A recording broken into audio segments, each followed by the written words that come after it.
For those of you who don't follow it or may not remember it, one of these really evil people in the online world, out of whole cloth, make up this story that John Podesta and I are running a child trafficking ring in the basement of the Comet Pizza Parlor. By the way, there is no basement. Yeah, there is no basement.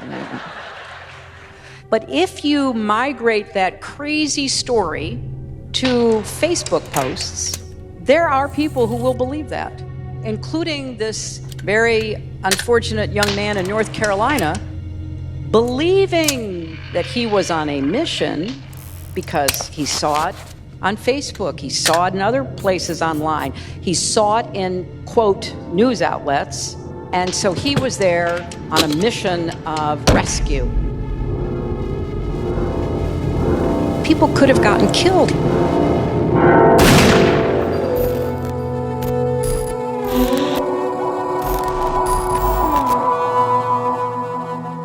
Tonight, a terrifying moment. Authorities say a man with an AR-15 opening fire after police say he showed up at a family pizza joint. Welch drove 6 hours from Salisbury, North Carolina to self-investigate a conspiracy theory called Pizzagate. Viciously phony rumors that the pizza joint was the base for a child abuse ring using underground tunnels led by Hillary Clinton and her campaign chief, John Podesta. This is insane. No one was hurt, but this became an alarming consequence of a growing online phenomena, fake news. The police say there is no sex trafficking conspiracy, but millions read about it on dozens of websites, including one called Danger and Play. Danger and Play is written by Michael Cernovich. All media is narrative, and we are in a war of narratives. There is a story about me. There is a story that I am just a very mean, awful, nasty troll. Is that the totality of who I am? No. Have I been mean before in the past? Yes. Here's Hillary's handler, and here's Hillary collapsing. That's a narrative about me. I view it more in terms of sort of pro wrestling. Bill Clinton's a rapist! Bill Clinton's a rapist! And if people are going to view you as the heel or the bad guy, you just have to play up into that role. Assault! They're assaulting me! They're attacking me! And that's what I've done, is I've recognized that people were going to misinterpret me, completely twist my words out of context, in many cases fabricate things, and I can either spend all of my day explaining why that isn't true, or I can just embrace that heel role that you would as a pro wrestler. My name is Mike Cernovich, and I'm a journalist, author, and filmmaker. That's amazing. All right, so yeah, I just texted Scott Adams, which is, hey Scott, my latest film was on fake news, and one area we wanted to cover was the role cognitive bias is playing fake news, as well as your two movies theory. Would you be in for an interview discussing this? So I think Scott will do it. But that would be what we would want to talk to him about. And he's in the Bay Area, right? Yeah, he's in the Bay Area. I am Scott Adams. I'm the creator of the Dilbert comic strip. I'm a trained hypnotist and have studied persuasion for decades. In persuasion, there's a thing called framing. It's how you think about a situation. People can frame things very differently, and skilled persuaders are especially good at it, so it's something I'm trained to do. Whoever gets there first, it's tough to get that out of your head. So going first makes a big difference. I've started doing a lot of live streaming on Periscope, and when there's a big story, I can be live to the world within minutes. I just pick up my phone and I'm live to the world. And the framing that I put on things, I'm quite aware of the fact that because I'm both persuasive by training and I'm first, that my framing is exceptionally sticky. A lot of what we see as fake news is two movies playing on one screen. So if you took a bunch of the people on the right and a bunch of the people on the left and put them in the same theater and said, watch this movie, and when they left, they would come out with completely different ideas of what they had just watched, even though they'd watched exactly the same thing. The director of controversial documentary The Red Pill is in Australia to promote her film, which has sparked protest. It's really quite an experience to have fake news written about you personally, and it's happened to me a number of times, usually in the form of somebody is imagining what's in my dark soul, and they imagine I hate something. Almost always, that's completely off base. Until it happens to you, and you see it repeatedly, you can't really understand how powerful the fake news is, how much it changes, real people's lives, and how widespread it is. Oh, fake news. I don't view you as a subject matter expert on fake news. You're a subject matter expert on you. Yes. And what the media has done with you. And I think people who have been printed in the media a lot can start to identify who is fake news because they know their true story more than anyone, right. And they can see who's not telling the truth. When I was 21, I enlisted my mother as my producer and camerawoman, and we hit the road filming and made our first film, Daddy I Do, which looked at women's rights. And that film was really embraced and supported by Planned Parenthood. They funded a Northwestern screening tour of the film and flew us out, and we did a bunch of screenings and had dinner parties, and it was wonderful, and it was really supported in feminist circles. So we had a lot of success, and everyone was saying that that I had a bright future as a filmmaker because of that film. And then my second big feature film was about LGBT rights. And then I made a slew of short films mostly about women's issues. And that was kind of my brand. That was my reputation. And I had a lot of support in that. So Act 1, Cassie J goes to Hollywood. Act 2, everybody loves Cassie. Let's go to Act 3. Okay. A controversial documentary on the men's rights movement has had screenings in Melbourne cancelled after a petition claimed the film was misogynistic propaganda. Misogynist propaganda, anti-women. It is absolutely a propaganda film. It has made up its mind. Her name is Cassie J, and she's made a lot of people very, very angry. You don't really question their views in the film. Did you see the film? Why didn't you ask him about that? I did ask them about that. I mean, aren't generalisations like that dangerous? Because your publicist wouldn't send us the full thing. I sent you the screener link actually to the full film. She doesn't actually do the research. But many of the film's backers are MRAs. About men here. This is just a conversation where we want to talk about men and boys problems for just 5 minutes.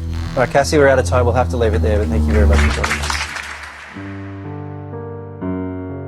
Initially, I thought I was going to be making a film exposing men's rights activists as misogynists, rape apologists, women haters, trying to turn back the clock on women's rights.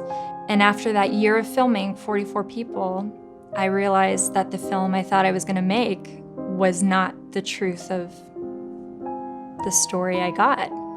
I didn't change my views on gender equality. I actually expanded my views on gender equality, that we should consider men in the equation. But they wanted to make it seem like I was against women's rights. I mean, even some of the interviews I did on Australian news, the lower third where they would say the title of the episode they're doing, one of the titles was, "Filmmaker changes her views on gender equality," to inference that I'm now against women's rights, which couldn't be further from the truth. But the project in Australia, they put together a video package setting me up as a monster. And in their graphics, they said the Red Pill movie was funded by men's rights activists. But many of the film's backers are MRAs. And it's just this little soundbite in an effort to discredit my entire, last 4 years' work. I did a Kickstarter campaign. Everyone knows no one has creative control if you're a Kickstarter backer. There are a minority of men's rights activists, a minority of feminists, and mostly people who didn't identify as either. And, moving forward with my career as a filmmaker, I don't know how this smear campaign will have impacted my future opportunities.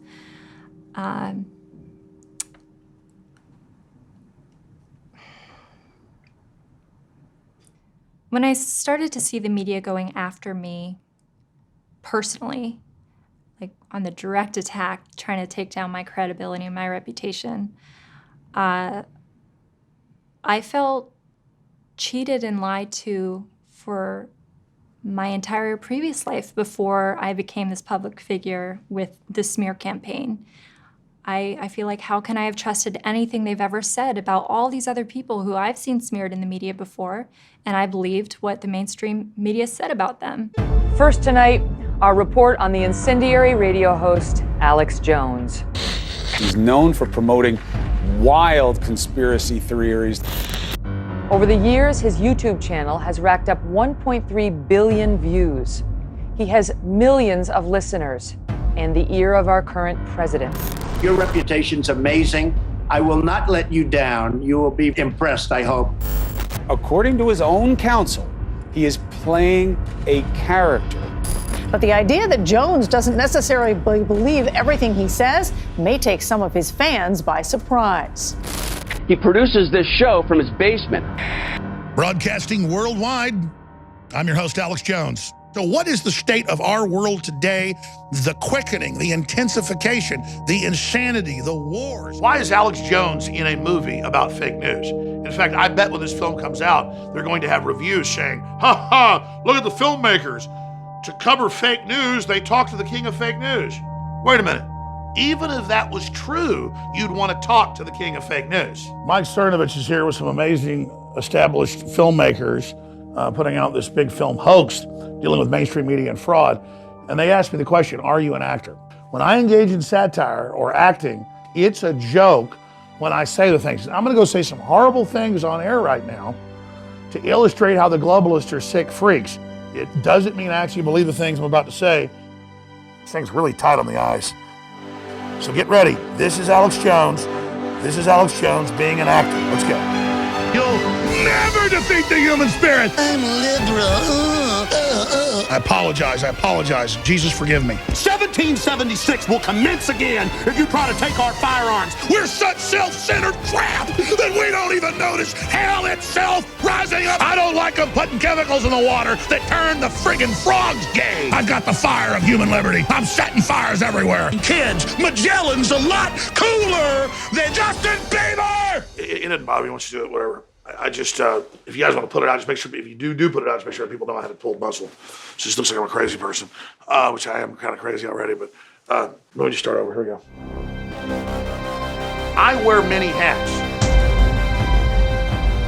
but 99% of the time, I'm a father, I'm a patriot who wants to simply research the facts so we can live in a better world. And that's why since the time I was 21 years old, I've been on air, because I've known there's been a war on for our minds. The victory will be an endorsement of a philosophy. Sir, shouldn't we abolish the CFR? That's the real reality that none of you will talk about, and most of you are members. And I'm being drug out. Laugh at it. We need whistleblowers, and we need whistleblowers who aren't afraid of being smeared. Courageous people that are willing to step into the limelight and take the tomatoes being thrown at them.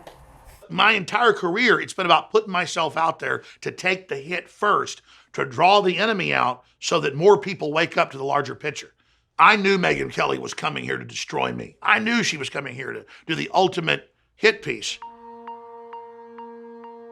And so I understood that I had to basically take her attack on so that I could use it as a way to educate my listeners and viewers on the anatomy of a hit piece. I think why smear campaigns happen to people like me is to send a warning to other people to not go off the reservation and do something like what I did. A warning to don't do that, or we're gonna do to you what we did to her. Because when you're one of the main subjects that's been chosen to be destroyed, because they know that what I promote really does symbolize basic American values, if they can destroy that, they think they can really hurt their real enemy, that's the American people. We got to take this guy out. Why do you got to take me out? Because I'm not part of the permanent political class. You got to take me out because I'm a business executive and I can smell the rotting cadaver of Washington that sits in the basement of the American public and the American community. And I'm ready to help the American people remove the cadaver from the basement. You see, the way I was getting hit One of my buddies said to me, "You're getting hit like that because you can articulate the president's strategy." I'm on BBC Newswatch, and I'm being interviewed by Emily, and it's a live presentation. I've got the White House behind me, and we're talking. It's over. I shake her hand. I'm walking to my office in the West Wing. My cell phone's ringing. I pick up the cell phone. I'm not going to tell you who it was, but it was a person in Republican opposition research for 30 years. They said, "Ant, you're in a lot of trouble. You had great verbal dexterity on BBC Newswatch," and they're now saying, "My God, this guy might be able to have tea with the Queen." And I've gotten 4 or 5 calls on you since you finished that interview saying, "What do you got on this guy?" They got to find something on me. I sort of feel bad for them because they figured I'm Italian and I got 28 years on Wall Street. I had to do something dishonest. So they spent 7 months like ripping through my financial records and background. Couldn't find anything. So they got me on 3 curse words. Leak thing and see if I can block these people the way I blocked Scaramucci for 6 months. They treated it like it was I poured hot water on a newborn baby. We had hundreds of TV networks and newspapers call us in the month before Megyn Kelly called, and I'd refused all the interviews because I knew that there was basically a bounty out to do a huge deceptive hit piece on myself. And so when I heard that Megyn Kelly was calling up my producer, being sicky sweet, saying, "Oh, here's my cell phone number, please call me personally. I'm really into Alex, he's really cool." That right there was a giant red flag. And as soon as I call her, boom, she wants to go out to dinner with me. She's obsessed with me. She thinks I'm really handsome. She thinks men that have a little pot belly like me are sexy, that the best men look like me. These are exact things she said. So I got my other phone and started recording it on speakerphone. You just became very fascinating to me. I just sort of thought you were this maybe, one-dimensional guy, like this is your thing. She promised me that it wasn't a hit piece, so that she didn't even want to get into the subjects like Sandy Hook. It's not going to be some gotcha hit piece, I promise you that. But of course, once she got here, she uncloaked herself. Sandy Hook, 9/11. That's a dodge. And she would take pieces where I'd said one thing 20 minutes before, I love Satan, and edit that into something that was a completely other subject to make it sound like I was a stark, raving, babbling, stuttering volleyball or something. It's just... I just want to talk about you. I want people to get to know you. And the craziest thing of all would be if some of the people who have this, insane version of you in their heads walk away saying, "You know what? I see like the dad in him. I see the guy who loves those kids and who is more complex than I've been led to believe."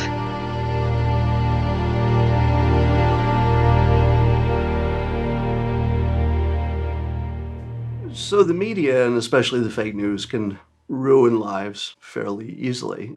I've had quite a bit of fake news lobbed at me. What was the fake news? Well, the fake news was that I'd said negative things about women, which if you saw them in context, you would understand that they weren't. But out of context, whoa, they sounded terrible. If I thought somebody actually thought the things that people said I thought, I would not like that person. And if you think somebody's evil, whatever comes out of their mouth is going to sound pretty evil. And if you think that person is on your side, even if they say something that sounds a little bit evil, you're going to say, that's Bob. He doesn't mean that. So we imagine we can see what's in the soul of other people. It's the most classic mistake you could make. You're not good at peering into souls. You just think you are. Everybody thinks they're good at it. Everybody's wrong. We're all terrible at it. And weirdly, we imagine that these normal people who would be our friends in any other context are actually like monsters on the inside. And it's pretty rare that anybody is actually a monster on the inside. This is the spot where it was first seen. Where did it come from? What is it? They're bringing crime. They're rapists. I know nothing about David Duke.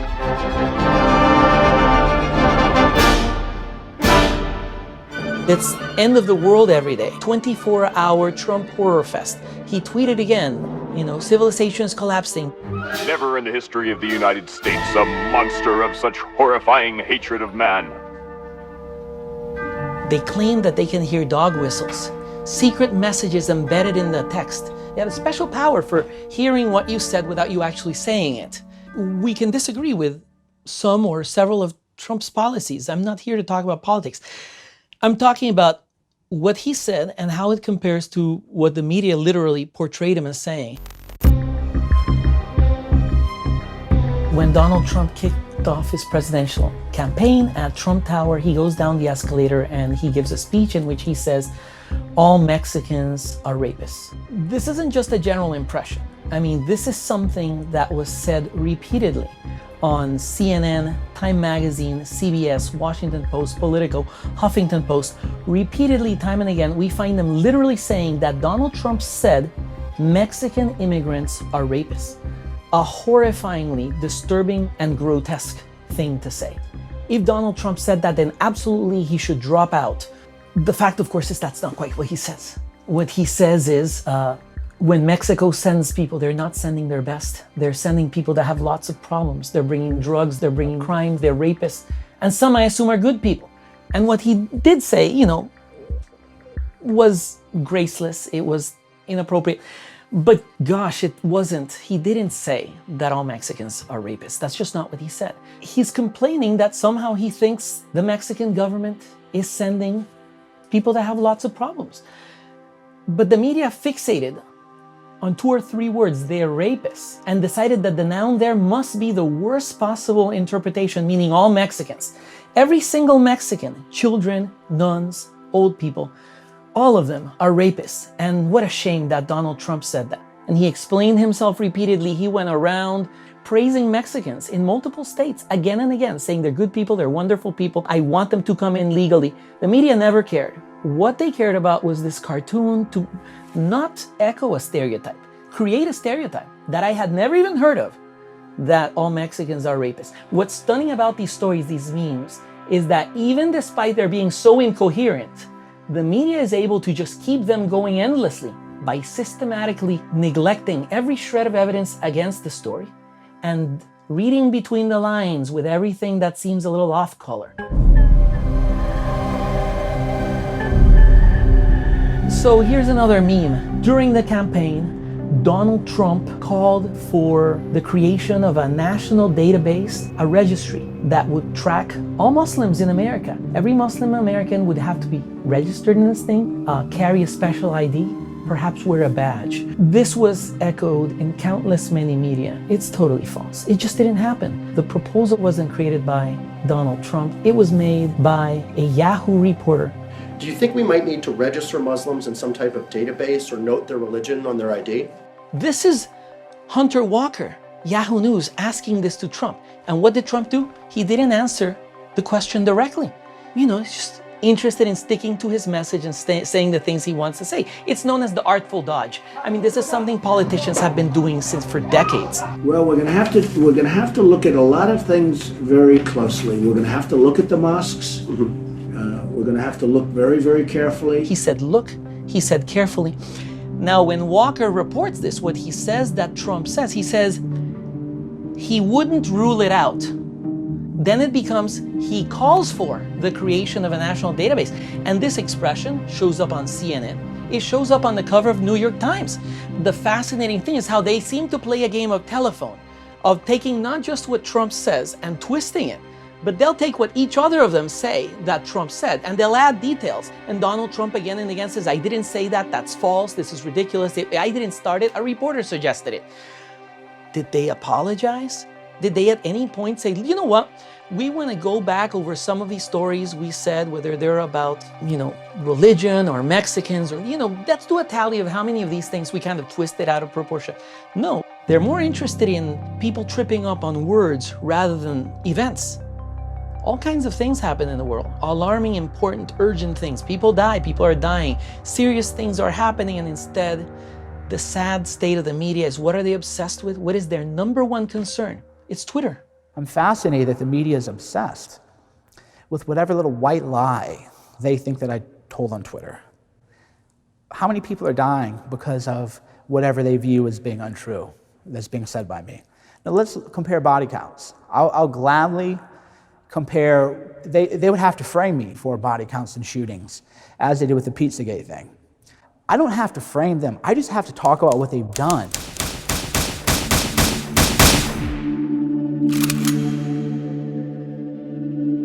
I measure things in terms of head count. The biggest head count for fake news is communism as a whole.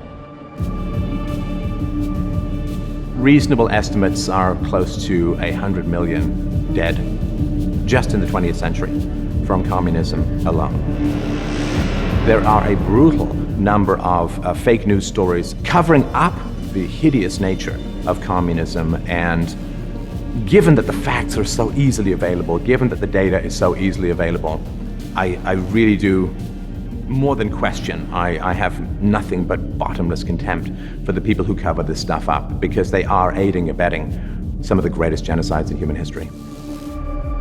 And we know that Walter Duranty of the New York Times, he got a Pulitzer for his reporting on the Potemkin villages under Stalin, when he was toured around and, oh, look at these fat, happy workers, and they were just taken out of the gulags, stuffed full of chicken, and thrown in front of his eyeballs. Didn't Duranty cover up the Ukrainian famine? The Holodomor, one of the unbelievable, brutal, and overlooked genocides in many ways. So this is typically the way that it works. In a free market, resources tend to accrue to the people who are the most competent. And that's better for everyone, because you want to have enough to eat. So you want the land to end up under the control of the most productive people.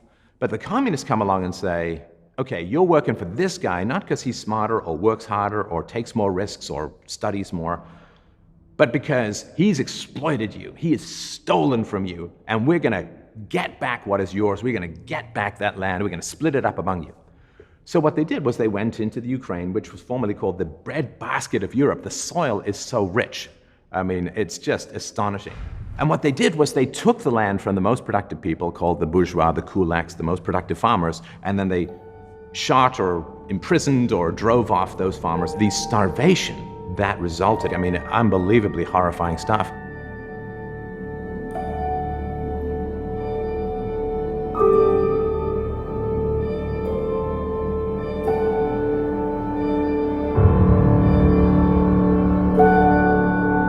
This was all covered up. The reports were coming out, just as the reports were coming out about the Holocaust. The reports were coming out, but they did not examine it as much as they should have, and millions of people starved to death as a result. And that helped stretch out the communist regime for another couple of decades, and it helped to spread the communist regime to other places in the world, North Korea, Cambodia, China. You know, there was a time when almost a third of the planet was under communist dictatorship. That had a lot to do with the intellectuals who came across and spewed the propaganda that they were fed. And they were happy to do it because they wanted to save the system, not deal with the facts.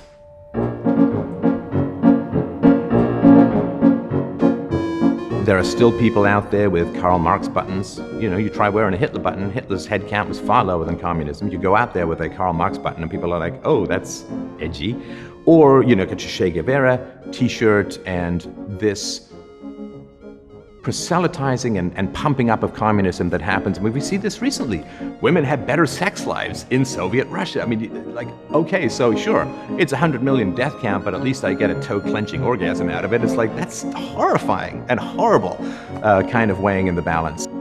The fact that North Korea started as a communist state is very much overlooked. They put these Potemkin villages out there in North Korea as well, where you got these happy peasants who see smiling and so on because, you know, they get shot if they don't. We traveled about 4 hours east of Pyongyang to visit a ski resort. We were also invited here, I would suspect, because it is not what people expect to see in North Korea. A modern ski resort.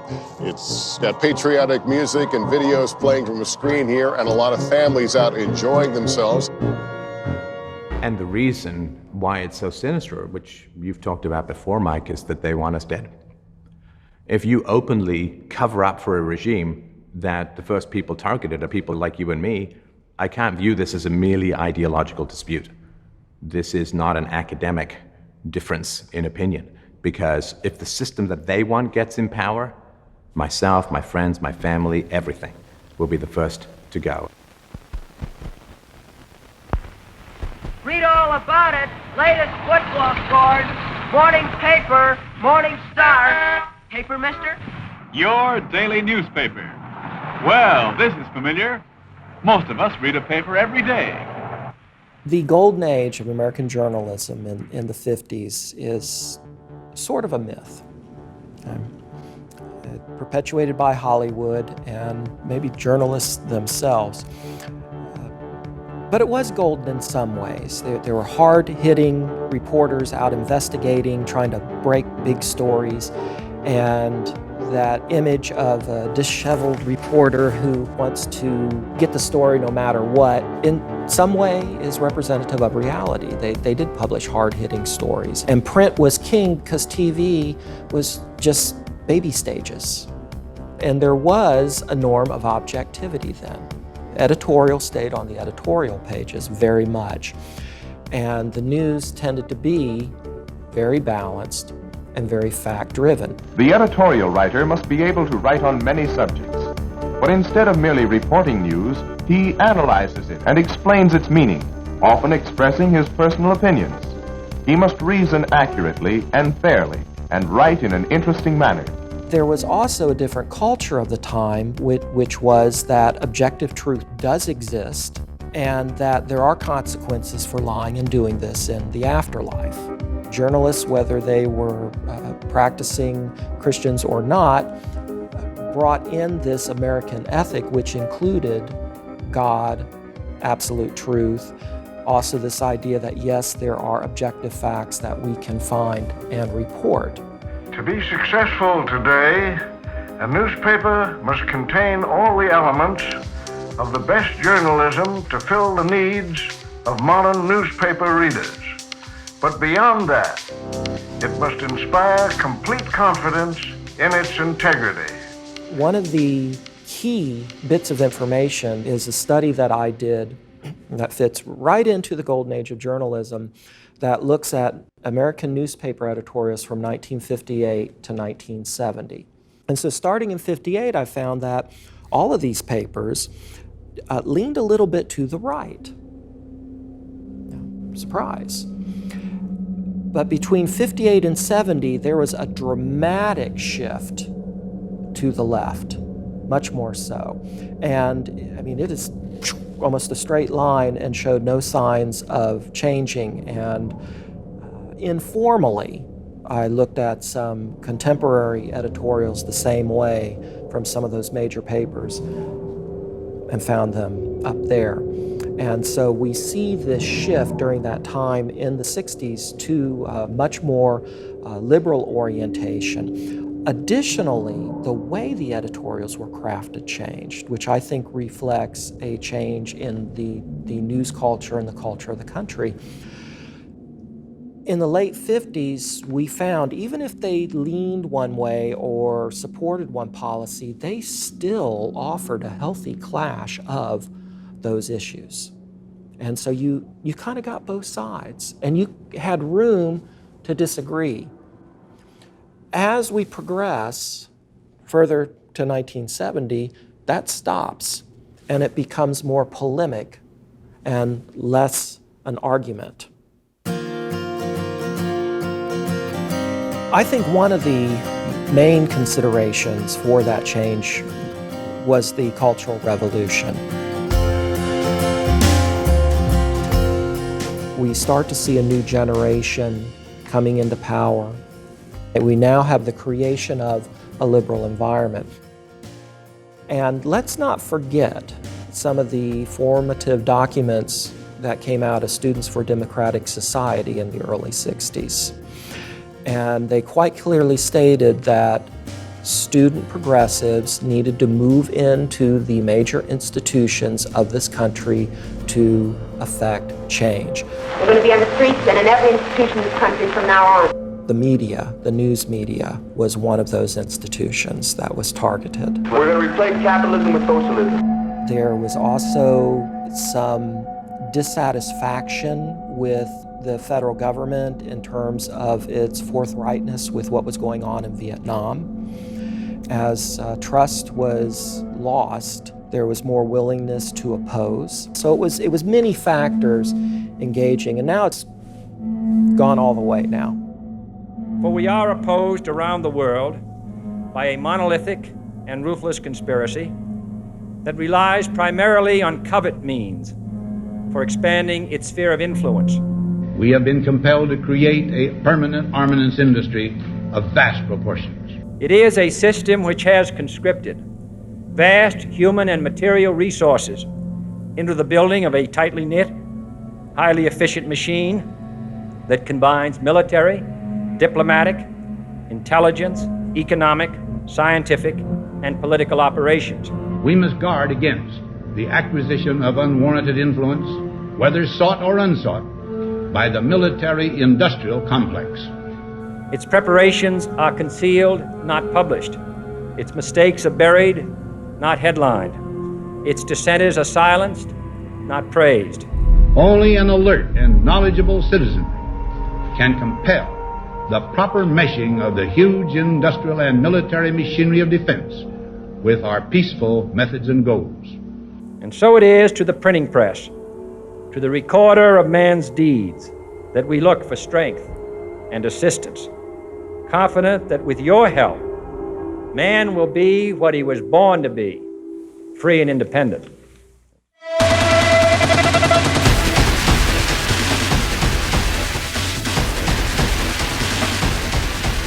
I saw the Iraqi soldiers coming to the hospital with guns. They took the babies out of the incubators. Took the incubators and left the children to die on the cold floor.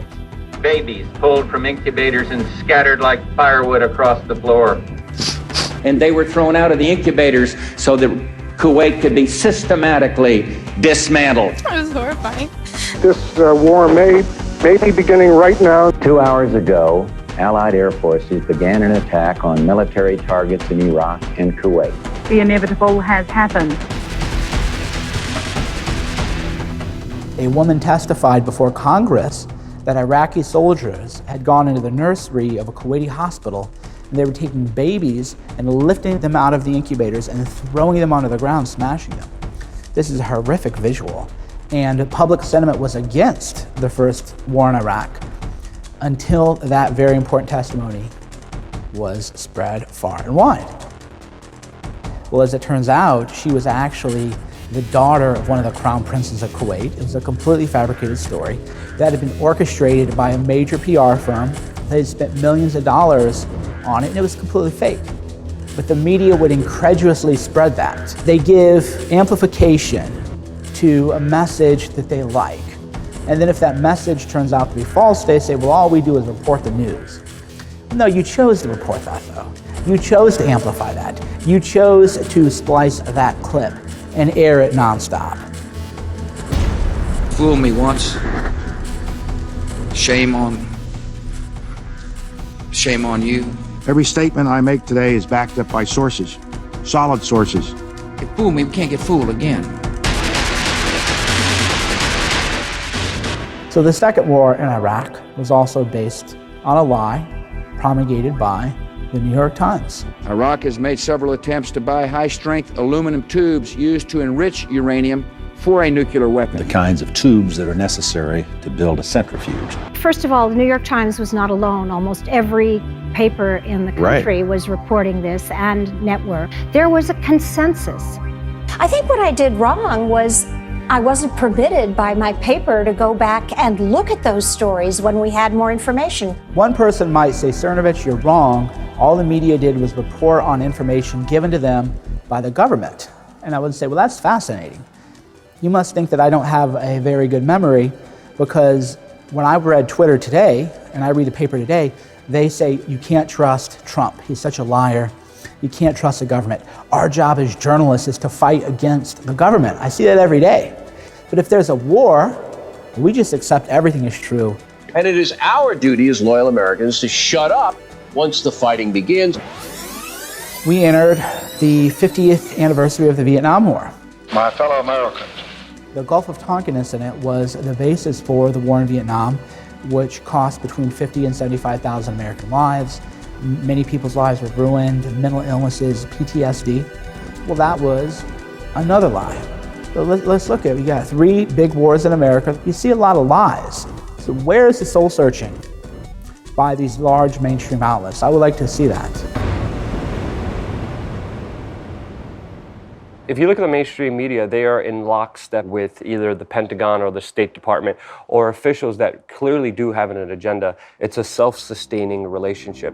Any empire, any corporation, any person knows that the only thing that could ever take them down is the truth. Do you have any people being paid by the CIA who are contributing to a major circulation American journal? We do have people who submit pieces to American journals. Fake corporate news media is nothing new. It's just more financed today, a lot bigger, a lot slicker. Back in the 40s, 50s, 60s, 70s, and 80s, there was Project Mockingbird that Senator Frank Church's committee exposed, where the CIA and other agencies had key people throughout positions in the mainstream media to put out fake news or to kill stories when they needed it done. They infiltrated high-ranking media organizations all around the United States and were working not only with them, but reporting as if they were neutral journalists when they were pushing an agenda. A planted story is intended to serve a national purpose abroad, came home and were circulated here and believed here. Operation Mockingbird should make everyone think twice about the news and information and where it comes from and how it could be weaponized against you, which I think is happening right now at a very severe level. And now we have Jeff Bezos, one of the richest men in the world, close to $100 billion in wealth with his oligopoly Amazon, getting $600 million contract from the CIA to house their servers while he uses the Washington Post that he owns as a warfare machine against President Trump and the American people. I was supported by the Central Intelligence Agency, by the CIA. This one great German journalist came out and said, yeah, the CIA wrote headlines for me. They told me what to say. There's many countries where this happens, where you find people to claim they are respected journalists, but if you look behind them, you'll find they are puppets on a string of the Central Intelligence Agency. Obama signed a Ministry of Truth into action before he left to use U.S. intelligence agencies against the American people. Now, critics argue the act allows the U.S. government to censor some news as propaganda and push a government agenda, in other words, government propaganda, on the U.S. citizens, usually by way of labeling inconvenient stories as fake news. Propaganda is now legal. Yes, legal, not illegal. It used to be illegal, according to a 1948 law, Smith-Mundt Act, something like that. Because 3 years ago, wrapped inside the 2013 NDAA, was an amendment that removed the ban on the U.S. government creating propaganda and then showing it to U.S. citizens. A lot of people who claim that they're journalists, they're just repeaters. They get a press release and they just rewrite the press release. I was actually able to uncover something that really made me feel defrauded as a journalist. Not only our sources, we found out that Bahrain is a paying customer at CNN. They've also produced similar content for Georgia, Kazakhstan, and other nations as well, Lebanon. Look, if CNN's corporate bosses want to worship dictatorships, that's their right. But when they're getting paid by the dictatorships to do it, in my view, that's criminal and it's downright anti-American. I was accused of leaking secrets of states, 6 times house searched. They hoped that I wouldn't do that ever again. I don't mind what will happen. I've had 3 heart attacks. I have no children. So if they want to bring me to court or to prison, so it's worse for the truth. The truth won't die. Decades ago, it used to be the case that news divisions did their investigative reporting operating at a loss. They did so in the public interest. That's gone by the wayside. These days, news organizations do specifically what behooves their bottom line. Hi, my name is James O'Keefe. I'm from Project Veritas. Project Veritas started with the mission of investigating and exposing waste, fraud, abuse, corruption, dishonesty, self-dealing in order to make a more ethical and transparent society. In order to do that, We have to go undercover because a lot of these people are not going to tell us on the record what's happening. One story has monopolized President Trump's time in office like no other, especially on CNN. Russia. In fact, since the inauguration, CNN has mentioned Russia on their air nearly 16,000 times. So we sent our undercover reporters inside CNN to understand why. Then why is CNN constantly like, Russia this, Russia that? Because it's ratings. If it's all just because of ratings, if it's all just for money, if his own staff, more than one person, thinks that it's BS. The Russia thing is just a big nothing burger. Really? It's mostly bullshit right now. Like, we don't have any big giant proof. And they're doing it in order to make money only? All the nice cutesy little ethics that used to get talked about in journalism school, you're just like, that's adorable. That's adorable. Yeah, this is a business. That's something the American people need to see. I'm not making a value judgment about it, but that's information that people need to see. And that's the heart of the matter is journalism is about exposing things for what they really are. And there's a lot of powerful interests that do not want things exposed for how they actually are. People go in the media, journalists, or would-be journalists would say, Cernovich, you just want clicks. All you care about is page views. These are the people who live and die by ratings. These are the people who, the minute the show's over, they're waiting for the ratings to be uploaded. If there's a way to start a war and get America involved in another major massive war, all the media companies stand to make a lot of money. Nobody talks about that.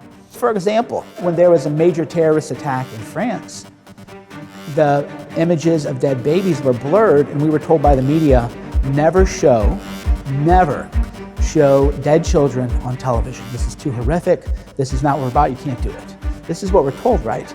But then suddenly we have a story about Assad gassing his own people, and a lot of people want war in Syria. Well, not only do they accept the conclusion that Assad gassed his own people without any real evidence, but now they post images of dead babies on television and in the newspapers and post those pictures. Tonight I ordered a targeted military strike. The president again citing the disturbing video of Tuesday's horrific chemical attack as a major influence on his decision.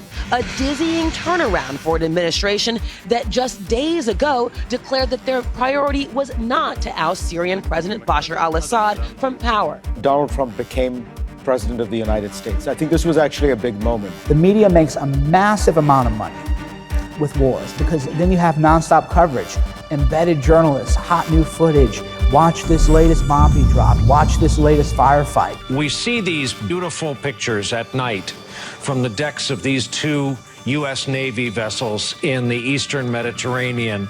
I am tempted to quote the great Leonard Cohen, I'm guided by the beauty of our weapons, and they are beautiful pictures. They make a ton of money doing that. Not only that, but their parent corporations and these media holding companies and their shareholders make a ton of money off of war. Boeing makes a ton of money. These contractors make a ton of money. The lobbyists make a ton of money because now you have contracts to dole out. Nobody talks about this, though. How does the media make its money? War is never coming from itself. There is always people behind it to push for war. And this is not only politicians, this is journalists too. Because you know there's a lot of jobs at stake. Certainly if a lot of these defense contractors stop selling warplanes, other sophisticated equipment, there's going to be a significant loss of jobs. So what they're doing is completely dishonest.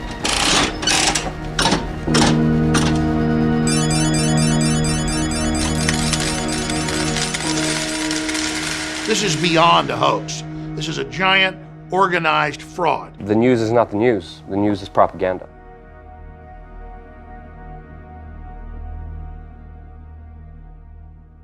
Nothing has captured this crisis like the picture that we began with last night. His family says his name was Aylan and that he and his brother and his mother drowned trying to reach Greece by boat. All photographs are rhetoric. All photographs are accurate. None of them are the truth. Let's face it, we don't see the world in a still frame. We don't see the world in black and white. We don't see the world frozen. All photographs are kind of self-portraits. They're really a reflection of the photographer and the editor There's a lot of journalists who get angry when I say that. And tonight, we're going to spend the program looking at the power of that image, which has shocked the world, shaken politicians, and transformed the debate about refugees fleeing from war. If you're listening to a song, you have to listen to the song. You have to at least get to the hook before you decide that you think it's a good song.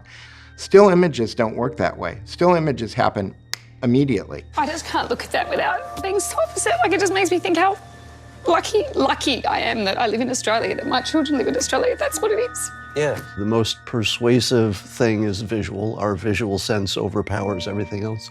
So what they choose to show as an image is the message, no matter what the words on the screen say. What you remember is what you saw. The salaciousness or the shock value of images can be used in order to kind of manipulate people's behavior.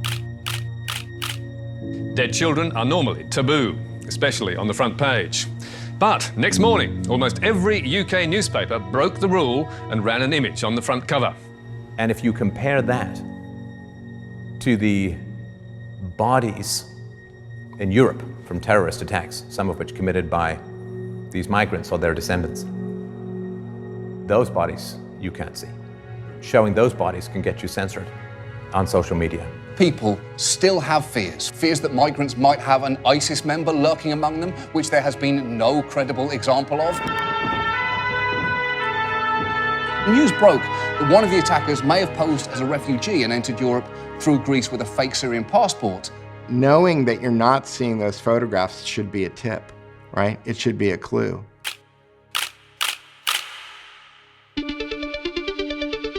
So I'd always sensed that there was a lot of fake news. I'd always sensed it, but I lived it and I was completely behind the scenes.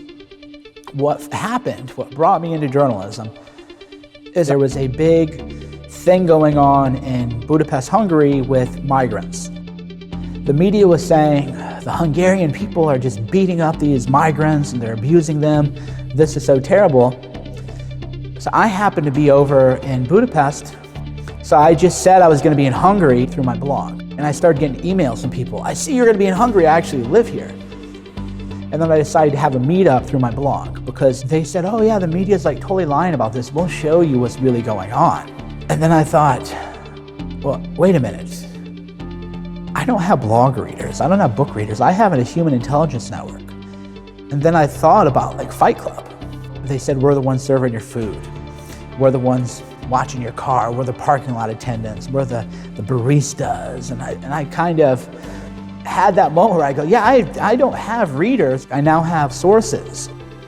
Do not fuck with us. So I went to Hungary and I reported on the refugee hoax that was going on. They were actually being very well taken care of. There was charity everywhere you looked. Everybody there is very well fed. Multiple meals, cleaning areas, tent cities everywhere. The men are playing soccer, people are goofing off. Completely different than what was being reported. There was one woman in a wheelchair. So you know what? All the media people lined up to talk to the one woman in the wheelchair. No cameras on anything else happening there. So as I'm there witnessing it, then I would read the New York Times and you see an image of a child or a person in a wheelchair or something. No, there were like 10, 15 kids there. The rest of them were men of prime fighting age. What happened for me personally at the Kaleti train station is I'd never had something go viral. I uploaded pictures on Facebook and I got over 1 million people reach on Facebook. And I go, wow, okay, I'm onto something. And then I started to say, well, I'm gonna take people behind the news. I'm gonna put the camera on the media. He could have undermined the messaging so much that he can actually control exactly what people think, and that is our job. The old guard is gone, the new guard is here. Journalism on the web and created specifically for the web is disrupting traditional models and creating new ones. You're credited with pretty much digitally revolutionizing this whole new media movement. My name is Tim Poole. I'm a journalist and technologist. I cover conflict and crisis stories all over the world. I was in Egypt during the revolution. I was in Ukraine at the start of the Civil War. I was in the Venezuelan student uprising a few years ago, among many other stories. I think the new media is finding faster, better, and more efficient ways to cover the story than old media ever can. When I go out on the ground and report, I have a GoPro that's about this big, and my phone, and I can strap the phone to my chest, which does a high-definition live broadcast. I can interact with my audience, and then I look over to my side and I see a big satellite truck that costs 10 times, 100 times as much as my cell phone plan. TV31 wants you to meet our newest addition. I'm filming two things at once. I'm reporting, I'm filming, I'm interacting with the audience. I'm also filming a separate segment. The jobs of 4 people in one person. And they still can't get the speed and content that I can. Yeah, I took that mindset of going behind the scenes to Trump events.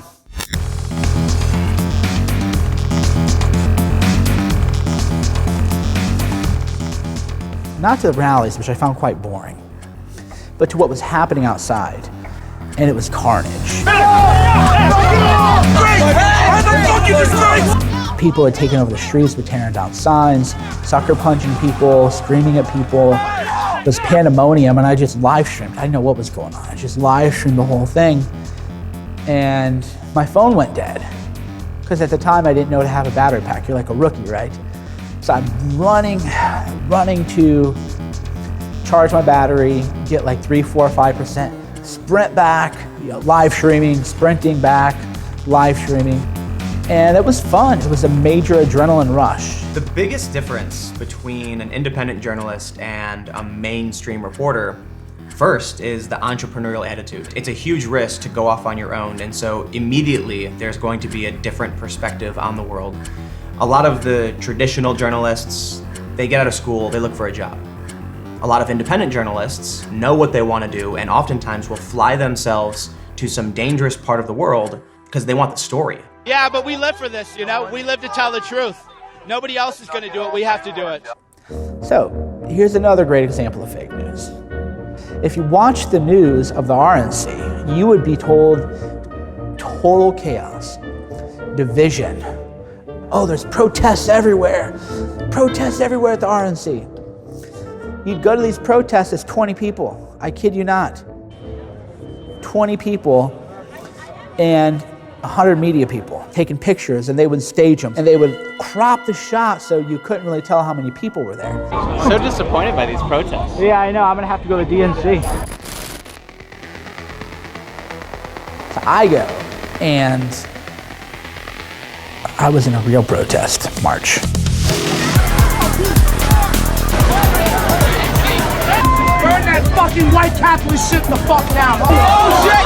Oh shit! Don't go fire! She's on fire! If you turn on the news, you're not seeing this. Day one of the DNC, I'm out there periscoping, live streaming videos. There are 5,000 people at least at FDR Park across from the DNC. All right, 360. Right? That's everywhere, okay? Everywhere. You know how many mainstream journalists I saw there? 0. There's not even one journalist here, except for me. They're all on Twitter, talking about the future of the Democratic Party and the future of the election. They're unbelievably lazy. You know, being a right-winger in New York City, I'm drowned in the opposition. And you learn to enjoy conflict, you learn to enjoy arguing, and I think it makes you a more complete person. And we wonder why the media has become... These people don't leave their desks, and this is true of the right and the left. They'll sit there and they'll Google and they'll talk about a backlash, and you'll go check the evidence of this backlash and you realize it's just tweets. There's no more Watergate from the beat reporter talking to people on the street because he just uses Google. These kids now are turning to themselves for information. They're their own journalists. And that's what's so exciting about this time is someone like James O'Keefe can come along with an undercover camera and totally blow up the New York Times, fake voting, all of this stuff by going out there and just doing it themselves. So the biggest rub on me is that I'm not a journalist. That's what they will say. James O'Keefe is not a journalist.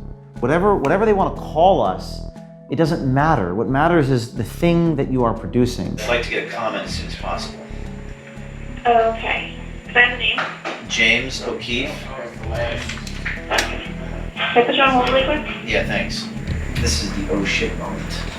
Journalism is not just an identity, it's an activity. It is what you do, and you judge people based on what they produce. Basically, everyone is a journalist.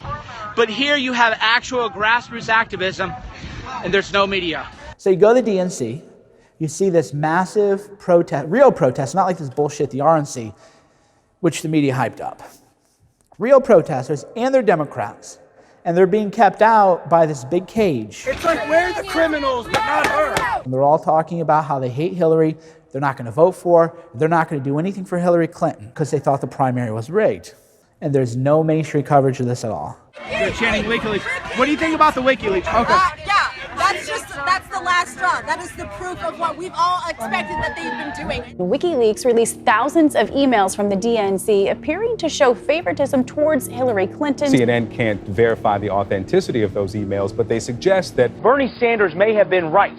The primary system was rigged against him. WikiLeaks offered a window into the world that most people would have never had. And that's the real reason the media lied about WikiLeaks. When Chris Cuomo said on CNN, it's illegal to possess these stolen documents. It's different for the media. So everything you learn about this, you're learning from us. It's different for the media. It's different for the media. WikiLeaks showed, though, the extent of the collusion. There were, I believe, 52 reporters who had various off-the-record, very homey dinners with John Podesta. So they're all great friends. Glenn Thrush, who was then at Politico and now at the New York Times, emailed John Podesta and said, I'm such a hack that I'm going to send you the part of the article that pertains to you before it's released. What they were doing is they're giving the other side a head start. Hey, we're about to drop this hit piece on you tomorrow. Get your talking points locked and loaded tonight. It's amazingly valuable. So not only did he not get punished, he is now the White House correspondent at the New York Times. Maggie Haberman, who I also believe is at Politico, was referred to as a friendly reporter that the DNC would use to tee up stories. Maggie Haberman now works at the New York Times.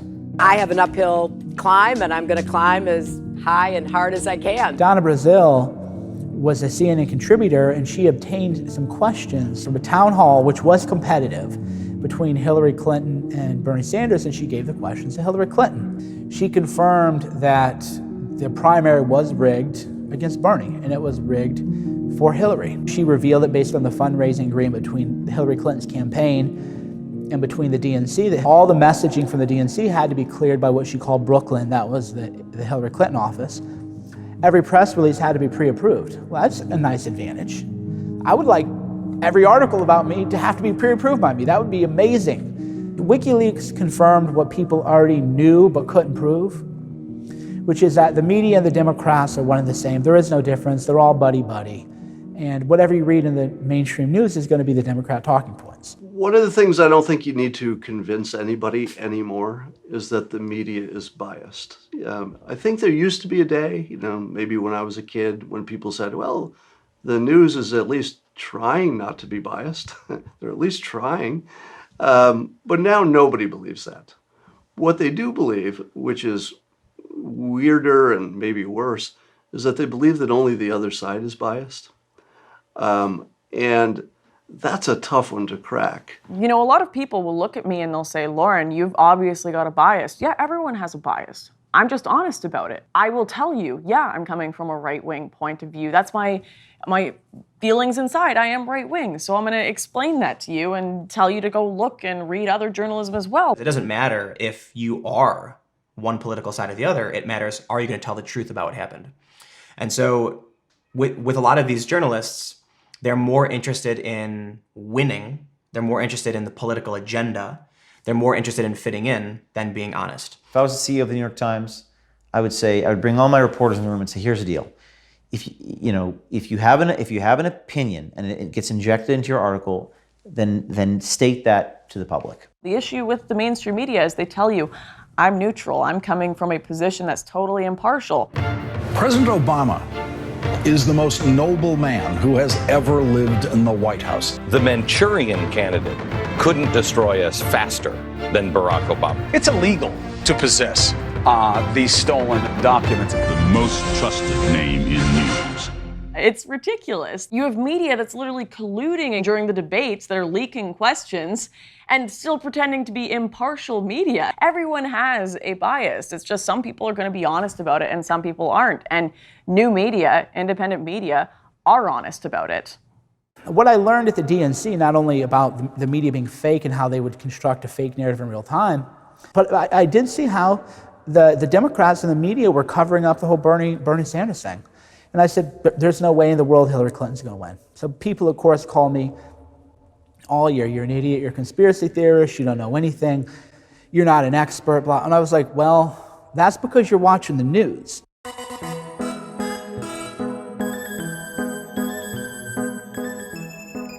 Could he actually win? No freaking way! And which Republican candidate has the best chance of winning the general election? Of the declared ones right now, Donald Trump. We have Hillary's about a 75 or an 80% favorite. We have different versions of the forecast. 89% for Hillary Clinton. Hillary Clinton has a 100% chance of winning. The presidential race is over. The state of the race at the presidential level is virtually over. Oklahoma, Tennessee, Mississippi, South Carolina. Pretty dramatic change in your forecast now. We're in a weird situation right now. And CNN projects Donald Trump will carry the state of Florida. Ohio will go to Donald Trump. Donald Trump has won the state of Pennsylvania. That is the race. Donald Trump wins the presidency. Well, America is crying tonight. Everybody is crying. How do we explain how this is possible? How did this happen? Since Election Day, questions have been raised about the role that false news stories distributed online played in the final result. There's been a lot of talk lately about fake news. Fake news, hoax sites, and hyper-partisan blogs That are spread further on social media platforms. As long as on social media people start believing it. Real-world political implications. Real-world consequences. A threat to democracy. Journalists are overplaying the fake news stories to demonize people you don't agree with. In this last election, the nation was assaulted by imposters masquerading as reporters. Michael Cernovich, a Southern California lawyer, has become a magnet for readers with a taste for stories with no basis in fact. Yeah, 60 Minutes wanted to do an interview with me because they were doing a big segment on fake news, and they wanted to make me out to be fake news.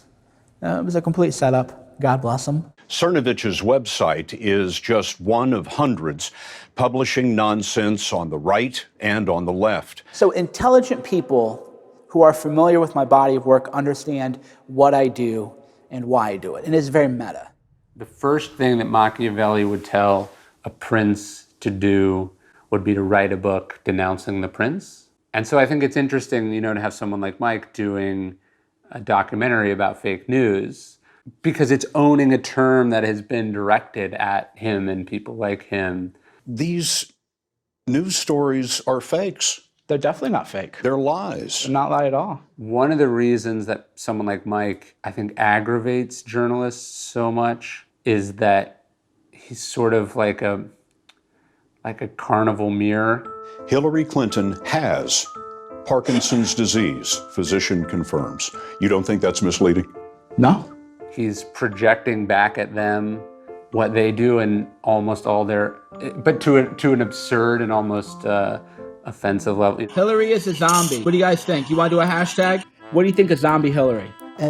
So what I am doing is I am being a funhouse mirror, where you think that we're the monsters, but really all we're doing is changing the wording on things that you'd actually said. Hillary, all I know is that she is sick. This is a very sick man. He is truly very sick. This is why we need Hillary's medical records. How recently has he had a colonoscopy or other cancer tests?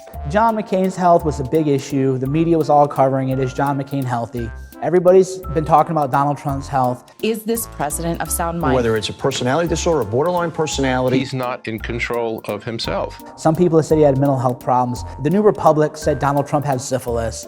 The dangerous case of Donald Trump. 27 psychiatrists and mental health experts assess a president. So if you're a bunch of psychologists and you want to write a book about a patient you've never seen, the media will cover it and you'll be a bestseller. The book includes and validates some of the general news media's speculation about Donald Trump's mental capacity. With Hillary's health, I had a doctor who had never seen her, and they remind me of that. Well, he never treated her. That story was sourced to an anesthesiologist who never met Clinton. What is your take of all the doctors and clinicians all across the country who have said that in this president they see symptoms of this, that, and the other? The duty to warn outweighs the consideration that would normally apply, which is I'm not going to offer a public diagnosis of a person I have not met. But when it's a Democrat, there's now a new higher evidentiary standard, and we can't just talk about speculation and gossip. The conspiracy du jour, Hillary Clinton is harboring a secret medical condition. The President of the United States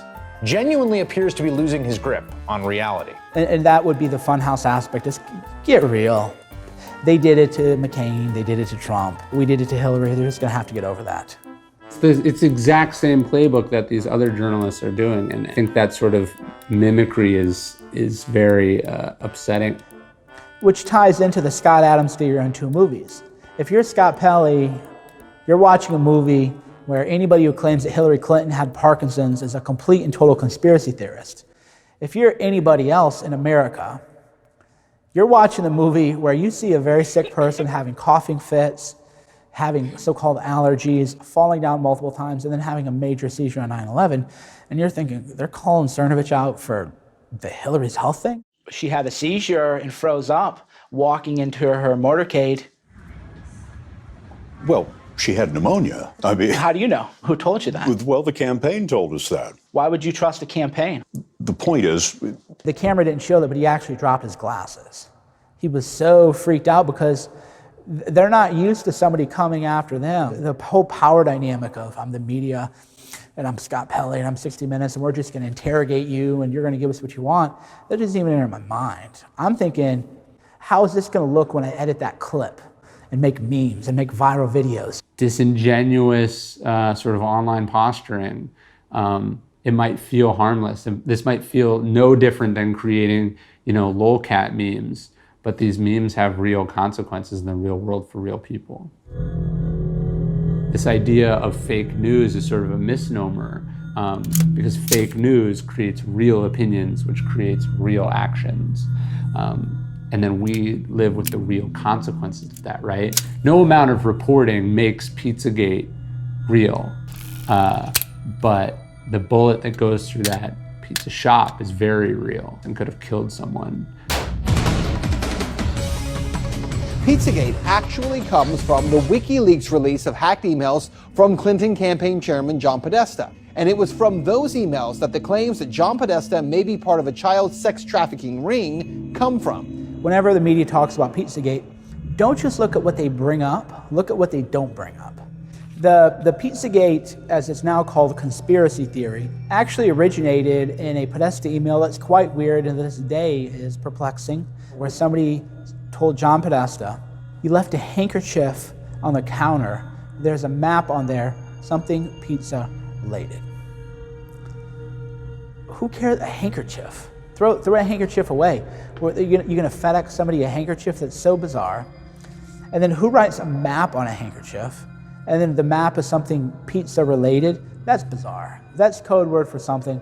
Could be codes for drugs. I don't know, but nobody in the media ever said, hey dude, why would you have a handkerchief with a map on it that's pizza related, and why would anybody think it's important enough to send to you? Users of the anonymous online message board 4chan, known for rogue political discussion, suggested without any proof whatsoever that the word pizza was code for child sex trafficking at the restaurant. The conspiracy theory quickly spread to Reddit and YouTube, feeding fake online news stories, then jumping to Facebook and Twitter. People on 4chan and 8chan, they just post and they say, guys, look at this, what the hell is this? And then they just start connecting the dots, and it's all public record. It's all out there in the public domain, and all they're doing is connecting the dots that the media, wouldn't touch. And the media wants you to believe that you can't look at this stuff and say, yeah, this is really weird. This is really fucking weird. The amazing thing about Pizzagate is that if you start looking into the evidence for it, it's really compelling, meaning that it's hard to imagine that all of that evidence doesn't mean what the Pizzagate conspiracy thought it meant, right? But it's also classic confirmation bias. Yeah, there's another piece of evidence for my side. Yeah, there's another one. Even though other people could look at it and just say, what the hell are you talking about? I don't see it. The Pizzagate narrative, as least as concerning Mr. Alefantis and Comet Ping Pong, we have subsequently determined was based upon what we now believe was an incorrect narrative. We apologize to the extent our commentaries could be considered as negative statements about Mr. Alefantis or Comet Ping Pong. We encourage you to hold us accountable because we improve when you do. They call themselves Pizzagate researchers, which I never was. They have video after video analyzing everything. And somehow it became about a pizza parlor. The Comet Pizza shooting, by the way, is a very sad thing. And the shooter had no connection to me, had never read my stuff. The fake news media has claimed that I propagated it and spread it and everything. But they can never find me blaming that pizza parlor for anything. They can never find me blaming the owner of that pizza parlor for anything. But I was always focused on things that were real and that were bizarre. You tweeted, the Clintons were running a pedophilia ring. It's been in the emails all the time. We just weren't able to see the code. Yeah, I don't agree with that. You don't agree with that? I definitely don't think the Clintons are personally running a pedophilia So why did you write it? That was worded imprecisely. It was more that Why did you write it then? You can go back to 2004, where there was a puff piece written about Tony Podesta. Washington Post and The Guardian had both written pieces about what a great avant-garde art collector he is. And they say, oh, it's just art, it's just modern art. Like, it's just art, don't worry about it. It's kind of like, that's kind of a cop-out. If it's art or not, it's screwed up. For the vast majority of Americans, they're gonna look into that and say, that's weird stuff. Now, maybe Cernovich overplays it, maybe he sensationalizes a little bit, but the sentiment of it is, these are very creepy people. There's an email from the WikiLeaks where the Podestas talk about having stayed in touch with Dennis Hastert. Dennis Hastert was a longtime family friend. Dennis Hastert went to prison for money laundering offenses related to paying off his pedophile victims, people that he had victimized when they were young, underage. Why are you still friends with Dennis Hastert? He is a pedophile. He did go to prison. The media didn't want to ask those questions. And in a way, that's probably why Pizzagate probably got out of control, because the media actually refused to ask the questions. The shooting incident shows how a fake news story can lead to a real life-threatening situation. Devastating consequences. Real-world consequences. It seemed to me as if the media had been given its marching orders. Fake news, they insisted, was an imminent threat to American democracy. A threat to democracy. The dangers to democracy aren't obvious. Who invented the phrase fake news in its modern context? Who wanted to control the information we were receiving on the internet and on the news, and why? Fake news is a phrase I had never, ever heard in my life, and I don't think any American had heard in their lives until a month after the election. And if you you can go on Google Trends or something, and you can type in fake news, and you can see a chart for how many times that phrase was mentioned on the internet. And the chart is, 0 mentions, ever. And then all at once, it skyrockets. On September 13th, 2016, a nonprofit called First Draft announced a partnership to tackle malicious hoaxes and fake news reports. If you follow the money, you often get a lot of answers to questions. So I want to know who is behind the funding for that nonprofit First Draft and its anti-fake news campaign. It turns out the funding came from Google. Google's parent company Alphabet was headed at the time by a man named Eric Schmidt, who happens to have devoted himself to Hillary Clinton's election campaign, offered himself up as a strategist to her campaign, and is listed as her #1 campaign donor through his company Alphabet. So his company funded this nonprofit First Draft around the start of the election cycle. Like, why is that the case? Because Google is a search engine. It's a tech company. What's Google doing palling around with Hillary Clinton and the State Department and the government and all these deep state people? Was the whole anti-fake news campaign an attempt to shape our views and limit our access to certain information by labeling selected websites and stories as fake and controversializing them? And it's totally a psyop. It's totally a psyop. As soon as the fake news meme, got going, Facebook started labeling certain news stories from alternative media outlets fake news. And so, if they can't ban the First Amendment straight out right away, they go for plan B, which is to discredit anybody that isn't themselves and to get them banned semi-legally with stuff like Facebook, which is basically a monopoly at this point. There are no real competitors to Facebook in this country, or Twitter, or Google. If you get kicked off these big Silicon Valley platforms, you're basically fucked. Facebook and other social media sites are being criticized for not doing enough to stop bogus stories. This week, social media giants Facebook and Google said they will go after hoax websites by restricting ad revenue. Almost 100% of our videos are demonetized as a punishment for what we are politically doing.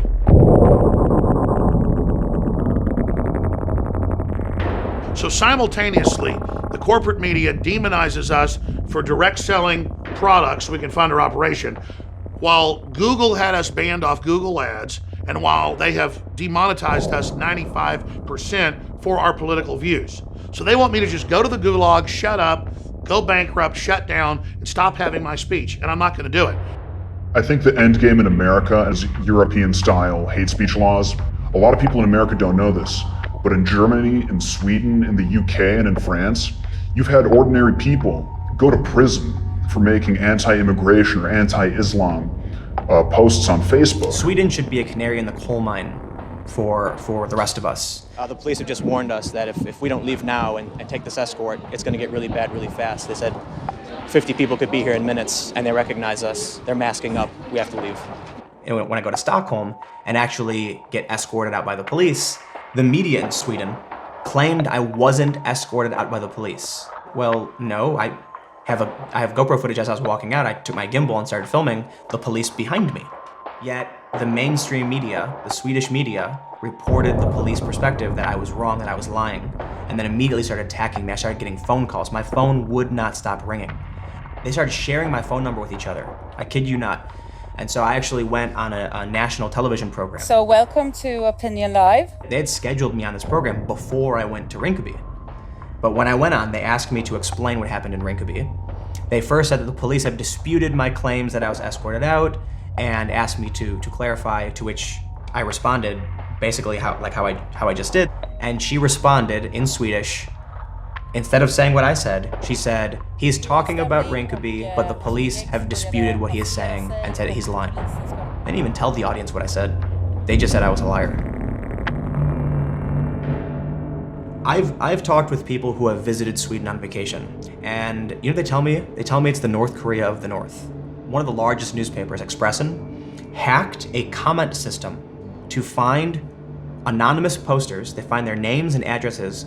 They go to the homes of private individuals, film their faces, and accuse them of being white supremacists.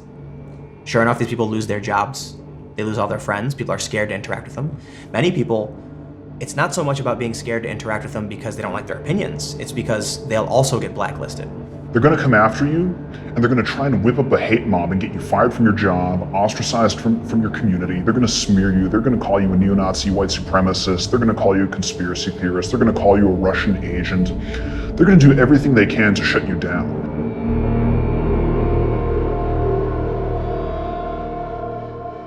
And in the face of this unprecedented censorship, we've only seen support grow. That's why they lie worse than ever. That's why they're so hysterical. It's why they're so angry, so hateful. Then along came Donald Trump, the wild card. Probably the only politician that could have or would have been able to change this dynamic and kind of turn the campaign on its head. Each time advocates cried fake news, Donald Trump called them fake news. We were able to turn fake news back on them almost instantly. Of course, with the help of President Dr. Donald J. Trump, PhD, which is what I call him now. Because he started calling the mainstream media fake news. Since you are attacking our news organization, can you give us a chance? Your organization you are is terrible. attacking Don't be rude. President-elect. Can you give us a question? Don't be You're rude. attacking us. Can you give us a question? Don't be rude. Can you No, give I'm us not a going to give you a question? question. I'm not going to give you a question. Can you state categorically? You are fake news. The news is fake. Fake media, the failing New York Times. Fake news. Very fake news. They should be ashamed of themselves. You know, I've been hearing more and more about a thing called fake news. But I will tell you, some of the media outlets that I deal with are fake news.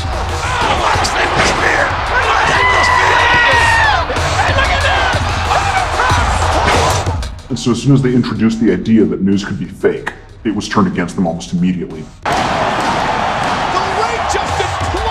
The official presidential tweet is an old wrestling video takedown with businessman Trump, doctored with the CNN logo covering the face of his victim. When Trump posted the CNN wrestling meme, it was absolutely hilarious. It was great. Memes are funny. You know, there's really no other way to put it. Memes are fucking hilarious. Anonymous internet memes are, for a lot of people, the only way to get exposed to the truth. And the reason people are anonymous and why it's so powerful is because if you're not anonymous and you don't have a fuck you money, basically, the media is going to come after you like they came after the guy who posted the CNN wrestling meme that Donald Trump tweeted. Did you just see this Trump thing, the CNN thing? CNN tracked down the dude who posted the Trump wrestling video. They threatened to dox this kid. CNN said they wouldn't publish the guy's name because he had already apologized, and also because he promised he wouldn't do it again. But then CNN adds they reserve the right to publish his identity should any of that change. Apparently the guy posted some pretty bad stuff in the past, but come on, CNN, you're starting to creep us out. I don't think they have a choice except to step it up, because we're really in an existential battle for the meaning of free speech and for the meaning of truth. People have gotten a very, very skewed line of free speech today, a skewed definition. They think that free speech and hate speech are two different things, which it's absolutely not. Hate speech is free speech. It's the ability to express yourself whether someone finds it hateful or not. My position is very simple. There are just three genders. There's man, woman, and retarded. You should be allowed to say the most offensive things on earth in free speech. This young man is retarded. America's first man. One self-proclaimed internet troll, Milo Yiannopoulos, tells us he's unapologetic and proud, even after being banned from Twitter for his infamous online taunting of Ghostbusters star Leslie Jones. In the Twitter storm that happened, you called her a dude.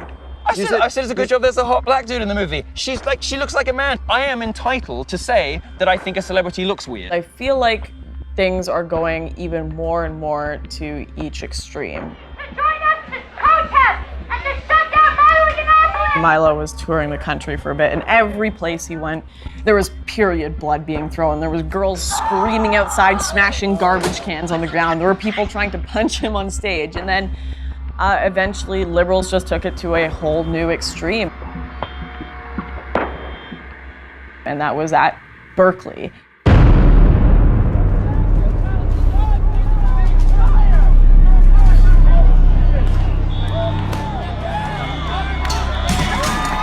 I was due this evening to speak at the UC Berkeley.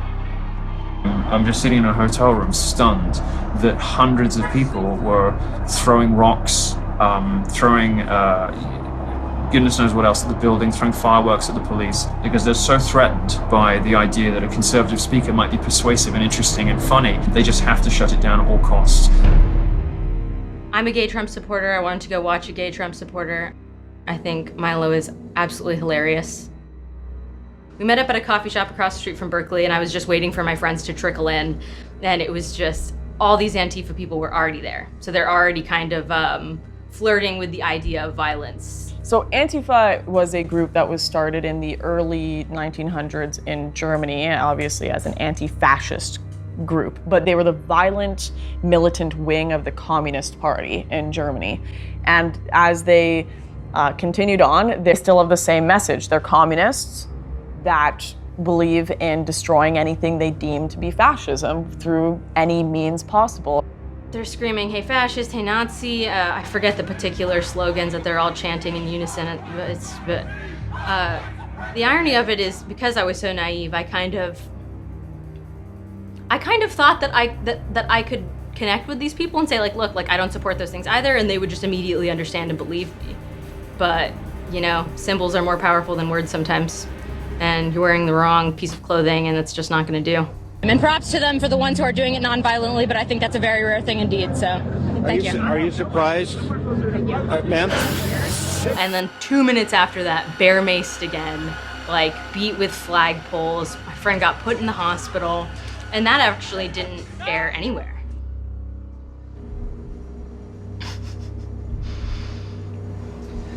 That's wild. Never reported in the media. I've been wanting to have this conversation because this has been a big issue about free speech on campus and conservative voices being heard. But Mr. Reich, my first question to you is the violence that we saw, this violence we saw at Berkeley, we had it live here on CNN last night, it ultimately does it plays right into the hands of a right-wing white supremacist, someone like Milo Yiannopoulos. Like, I told the newswoman over there that, like, specifically it was their narrative, they were a part of this, it was their narrative that was causing the violence on the left. This is not to remove personal responsibility from the actual people that do the violence, but they pretend to be objective. And that's the part. And they implant these ideas in your head, and they'll say things like, well, some people call these people white nationalists. Do they ask any of the people there? No. because that would actually be real journalism. The real problem is this name calling because, you know, as grateful as I am to be on the show and I like the attention, the real people that I want to hear from are, you know, the guys who run CNN, who are legitimizing ordinary conservatives being called white supremacists, anti-Semites, racist, sexist when they're not. There's an inevitable, obvious consequence. The things that had been said about Donald Trump led to extreme violence.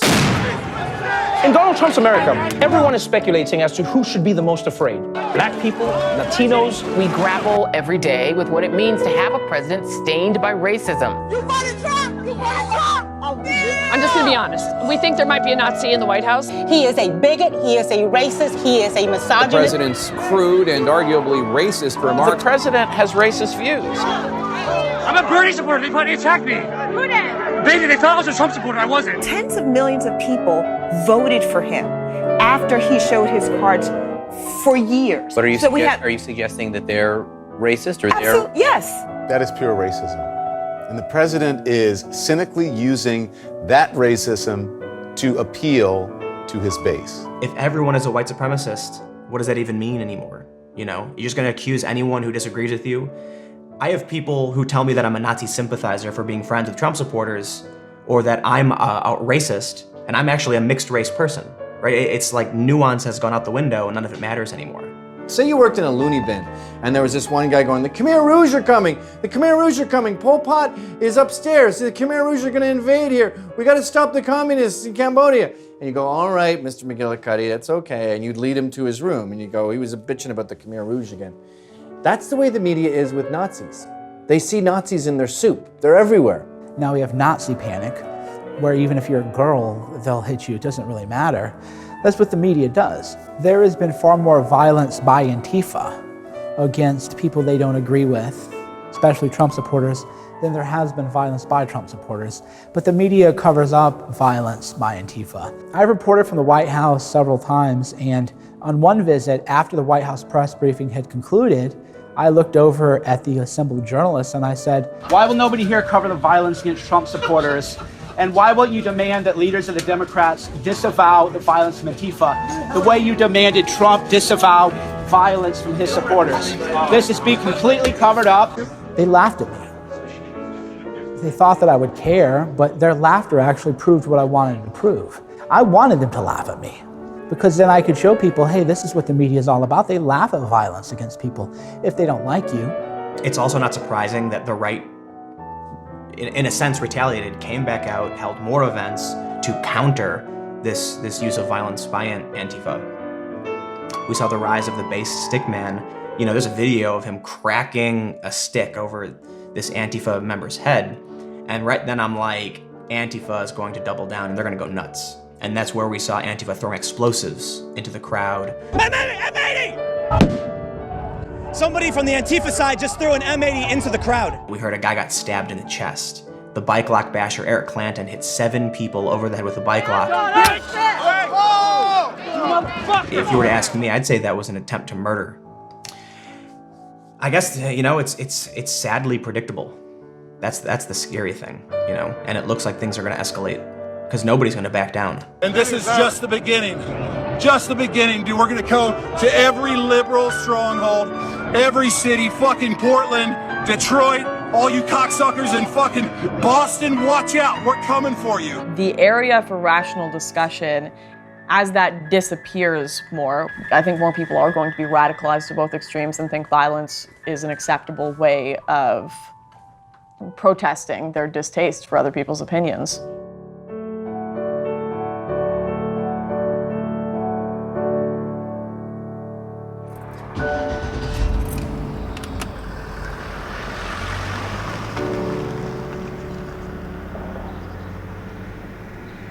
Imagine that your belief systems are essentially maps of the world that you use to orient yourself with.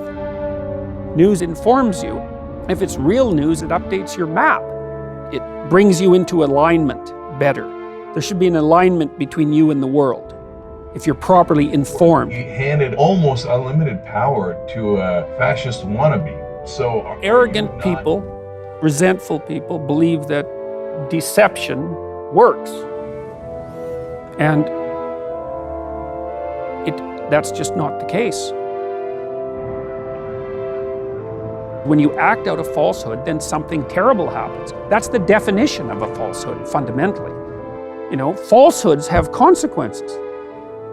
That's what makes them false. And you can not believe that, it's fine.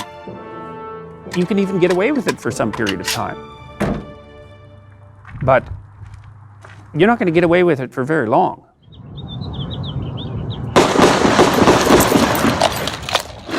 The latest developments in the shooting of a Republican congressman and others at a baseball practice outside of Washington. Congressman Steve Scalise has been shot. Apparently deliberately targeting the GOP. There was a shooting by a Bernie Sanders supporter and pro-Antifa person at a congressional baseball practice called the Scalise shooting now. He cursed President Trump, labeled the president a traitor, and called for his destruction in several Facebook posts. And then the mainstream media, they acted like they really cared. Oh, they really cared. The shooter died from his injuries after the shootout with Capitol Police, news that we first were told by President Trump himself, who had a somber and reflective message for the nation. No, the people know. The people watched them laugh when they were asked about violence. They know that the media wants more shootings. Obviously, everybody is wishing the congressman well and hoping that he recovers. But Steve Scalise has a history that we've all been forced to sort of ignore. On race, he did come to leadership after some controversy over attending a white nationalist event. They want people to get shot because they act as a propaganda arm for Antifa, which is a domestic terrorist group under investigation by the FBI. And they laugh at violence against people they don't agree with politically. The New York Times interviewed the suspect's brother, who says the 66-year-old was upset over the election of President Trump and went to Washington within the last few weeks to protest. Our axiomatic systems orient us in the world and regulate our emotions. Donald J. Trump is now president of the United States. President Obama. So when something axiomatically impossible happens, people are going to scramble to find reasons that don't require a retooling of their worldview. And it's no wonder, because they're avoiding, in archetypal terms, they're avoiding an involuntary descent to the underworld and even to hell. That's also why people fight so hard to protect not only their belief systems, but their social systems. Often that means accusing someone else. Trump is a Nazi! Trump is a Nazi! Because then they have to change and not you. Trump's a racist! Trump's a racist! A worldview adjustment is a major revolution, and you may not recover from it. It just might do you in, or maybe you're chronically depressed. And so when you dig down and you have to restructure those axioms, not only do you have to encounter the unknown as such, which is no joke, but you may also have to discover your own malevolence. Well, it's no wonder people turn away from that. It's not surprising at all, and everyone is like that. I mean, this is why I'm no fan of ideologies, generally speaking, because they place a mask of virtue over a dark set of motivations. And then you can tolerate looking at yourself in the mirror. Well, there's plenty of motivation to falsify, but it's a bad idea. You live out the falsifications, and the world hits you. We begin with breaking news from Charlottesville, Virginia, where 2 people have been injured in an altercation with protesters who are out in force over the planned removal of a Confederate statue. Watch this. So my opinion of the race baiting that's going on, and my opinion of the portrayal of the social strife and the neo-Nazis and et cetera, is another example of a business model by the mainstream cable news networks and media to try to create an environment of discontent.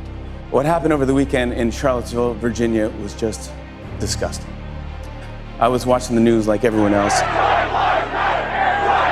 and you're seeing Nazi flags and torches and white supremacists. Hate no longer hides behind hoods. And I was sick to my stomach. And by the way, I have nothing but disdain for Nazis. Is this guy wearing a Hitler shirt? Yes, he is. I think the whole Charlottesville thing, I think you have to have a zero tolerance policy on Nazis. But I think that there are a very, very small portion of the population. And if this was the 1960s, 70s, or 80s, objectively, they wouldn't be worthy enough of the news standing that they're getting right now. I think that the media will gin up controversy, take things and blow them out of proportion to gin up ratings. It glues people, it's addictive. Of course, everyone today is talking about the latest events that just unfolded in Charlottesville, Virginia. Today, we have a very special guest who is there on the ground. Basically, there was all of the Unite the Right type people in the area that they were sort of designated to be in. And police mostly had a hands-off approach. They had set up barricades between that and then the outside protesters who were basically supposed to stay outside of the park.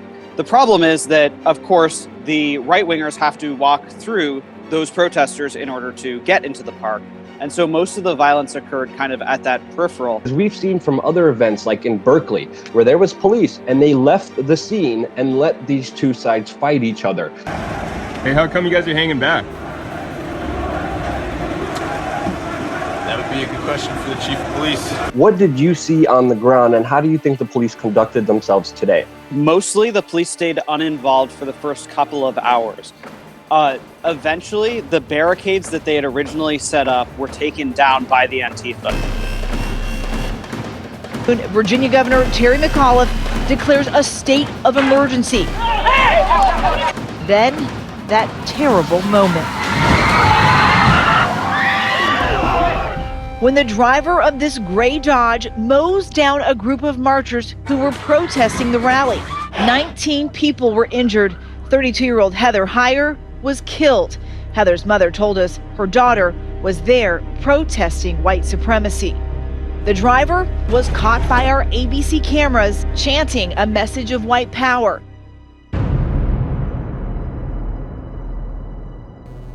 And we're back. Mike Cernovich, GorillaMindset.com with the dimly lit periscope, and I think I need to fix my hair.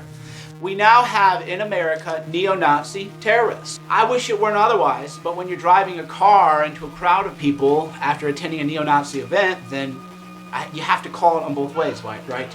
In a press conference this afternoon, when asked about the events in Charlottesville, Trump had this to say. I think there's blame on both sides.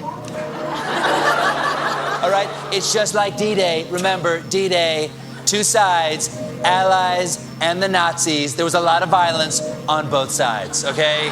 But how can you talk about the terrorism of the neo-Nazis on the right, but then look the other way when the alt-left is committing terrorism? One is a Nazi white supremacist group. The other is a protest group protesting a political and a racist movement. Maybe their tactics weren't exactly right. Don Lemon goes, well, you know, the alt-left, Antifa, maybe they have some bad tactics, and they're whitewashing it. What about the alt-left that came charging at the, as you say, the alt-right? Do they have any semblance of guilt? First of all, sir, the opposite of alt-right isn't the alt-left. It's the not Nazis. But that's just me. I think you got it. No, I don't know.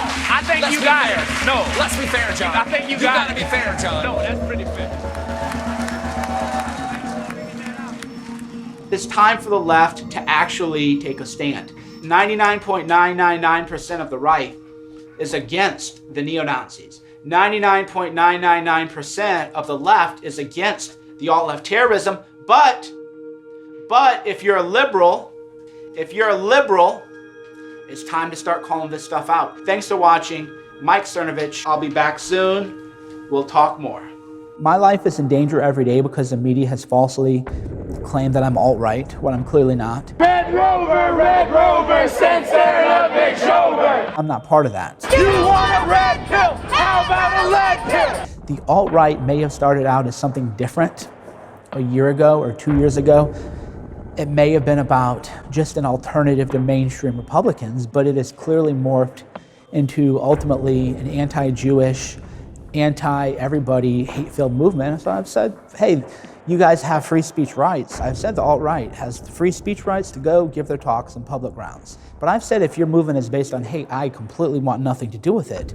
And I said if you want to throw Nazi salutes, I don't want anything to do with you. Don't come to my event. Stay far, far away from me. The media, though, they call me alt-right to this day. For people who vote for Donald Trump, to get lumped in with white supremacists and extremists. It's true in a lot of regards because you have the KKK who are marching the morning after Trump won the election.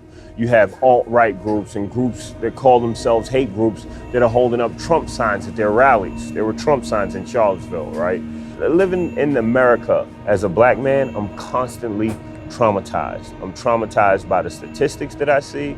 I'm traumatized by what I watch on the news when black people are choked to death. I'm traumatized by what I see on social media, black men being shot in front of their families by the police and nothing happening, black men with full carry weapons permits. I'm traumatized. Where's the help for my trauma? Who's addressing my needs psychologically? These are things we don't look at.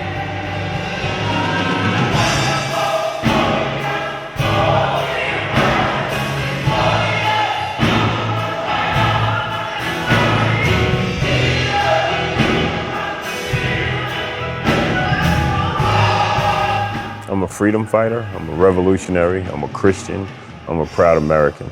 Although people won't admit to it, America is a very racist place.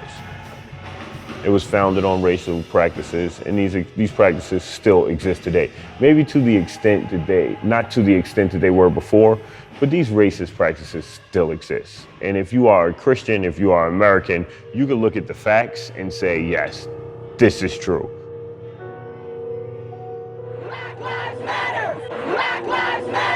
That's the mantra and the message of protests around the country. If only Black Lives Matter, then Black Lives Matter not have to say it. A black person gets killed by the police under questionable circumstances. Black people rally. The cop goes to court, and no matter how questionable, it always seems as though the cop walks away. Does this always happen? No, sometimes the cop gets convicted, but it just seems to be a reoccurring theme. There's an aspect of Black Lives Matter which is well needed, very well needed, and that is police misconduct, militarization of police force. The average person there, what do they know about us, right? They know what the media tells them. They say BLM is anti-cop. Boy, do we have an atrocious case of the media twisting things in order to lead people in the wrong direction. It happens to be a Fox affiliate in Baltimore.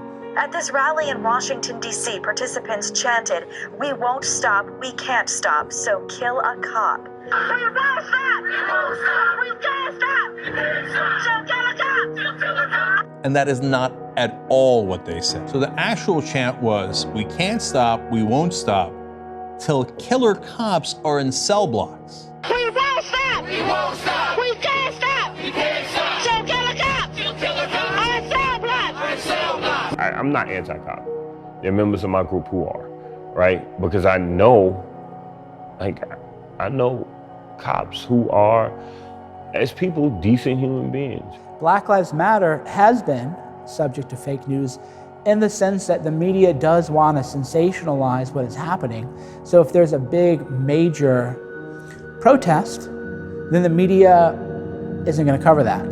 They want to cover the 20 people lighting cars on fires, flipping things over, committing violence, and other things. Shots fired, shots fired. Injured officer. There's a difference between a protest and a riot. Burn that motherfucker down. Burn this motherfucker down.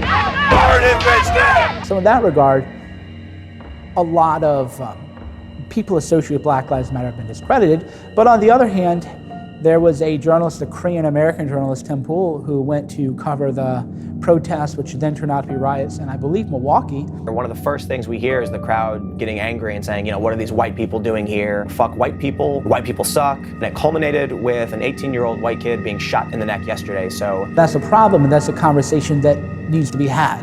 For those that are perceivably white, it is just not safe to be here, and that's why I'm deciding to leave. They interviewed a girl there who was yelling about how they need to stop the violence in Milwaukee. Thy kingdom come, thy will be done. With his sister calling for peace. Don't bring the violence here and the ignorance here. But the other half of that clip was her screaming they need to bring the violence to white neighborhoods. Y'all burning down shit we need in our community. Take that shit to the suburbs. Burn that shit down. That is fake news right there, and it's happening every day on your TV screen, but it's hard to point out because there are bits of truth within it. I ask people, I go, can you name a high-profile black person who had been shot by police? And people can name a few people, right? And then I say, can you think of a white person who was shot by police? No. I go, well, did you know that twice as many white people as black people are shot by police every year? And they go, well, yeah, but white people are the majority of the population. It's like, I get the statistics, right? But if twice as many white people are shot as black people, and you can't name a single white person shot by police, what does that say about the media's coverage, right? The first thing you hear when a cop kills someone of color is their criminal history. If they're an alcoholic, they were a woman beater, they were, who knows? When a black person is killed, they're villainized, right?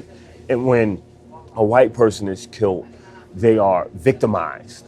Villainized, victimized. And that's no one else but the media. You hear the inverse situation of complaints against the media in terms of interracial crimes, like for instance, the Dylan Roof shooting in Charleston, and then there was a shooting in Tennessee that was like a black man shot up a church. And so people were saying, oh, that the Charleston shooting got this big media coverage, that shooting got nothing because it was the inverse. You know, so how would you respond to that? I've never heard about that. Shit is crazy. This is crazy. I don't understand why I haven't heard of this. Like, that's unbelievable. This is what's funny about the media. All the victims in Nashville were white, but it is not clear whether Sampson specifically targeted them based on their race. That's bullshit. Right? Like, it's bullshit. And this is me talking about a black person who killed white people at church. I don't understand why I never heard that story. And what's more amazing to me is I have over 4,000 friends on Facebook. I've never seen that story published. It's interesting to me. Now, in my view, the media doesn't want to give attention to white people who are shot, because then white people might say, oh, it could happen to me too. Maybe I ought to talk to these Black Lives Matter people.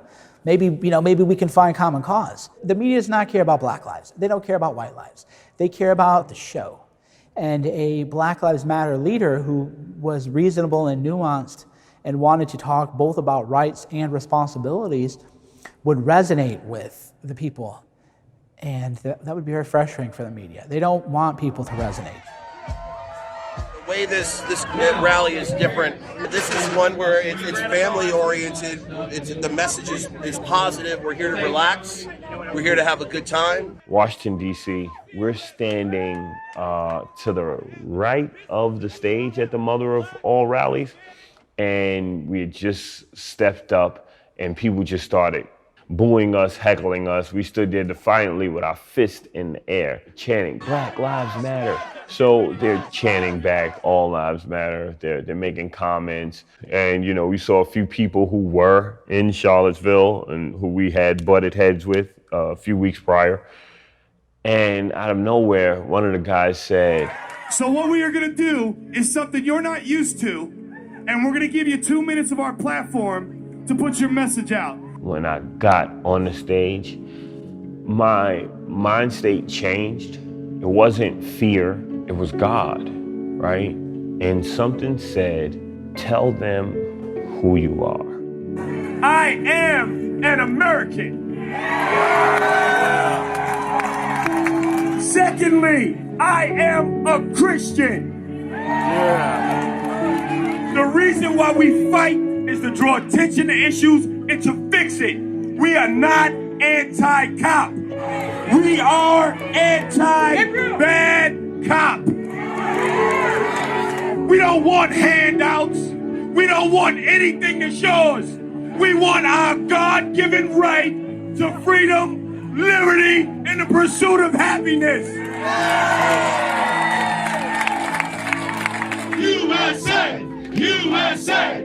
USA! USA! I think we really made some substantial steps without either side yielding. Here I went from being their enemy to someone they wanted to take pictures with their children, and that's the power of communication. Why doesn't the media tell us this story. Why? Because people like you and I will sit down and say, let's figure this out. And guess what? It disrupts the establishment. No. The media is never going to give that guy a platform. They want to give a platform to people that look monstrous, because then you keep everybody divided, you keep everybody paranoid, you keep everybody hysterical. That is the problem right now with America, is the bubble.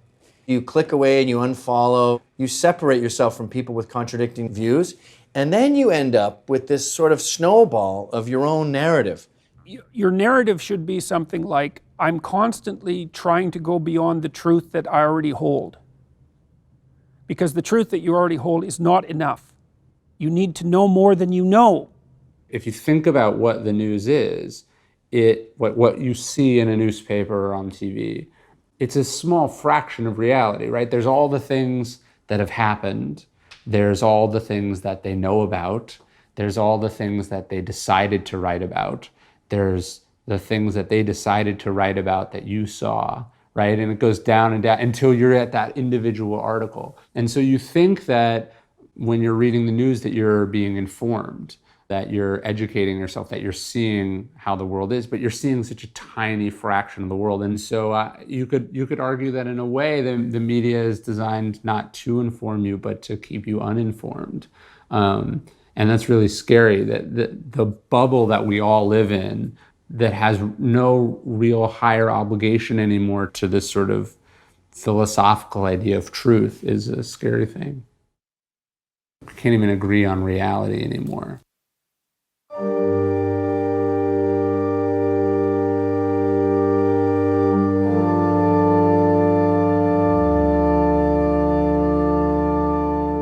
It's always a question to some degree, which of our partial realities is true and which of them is false.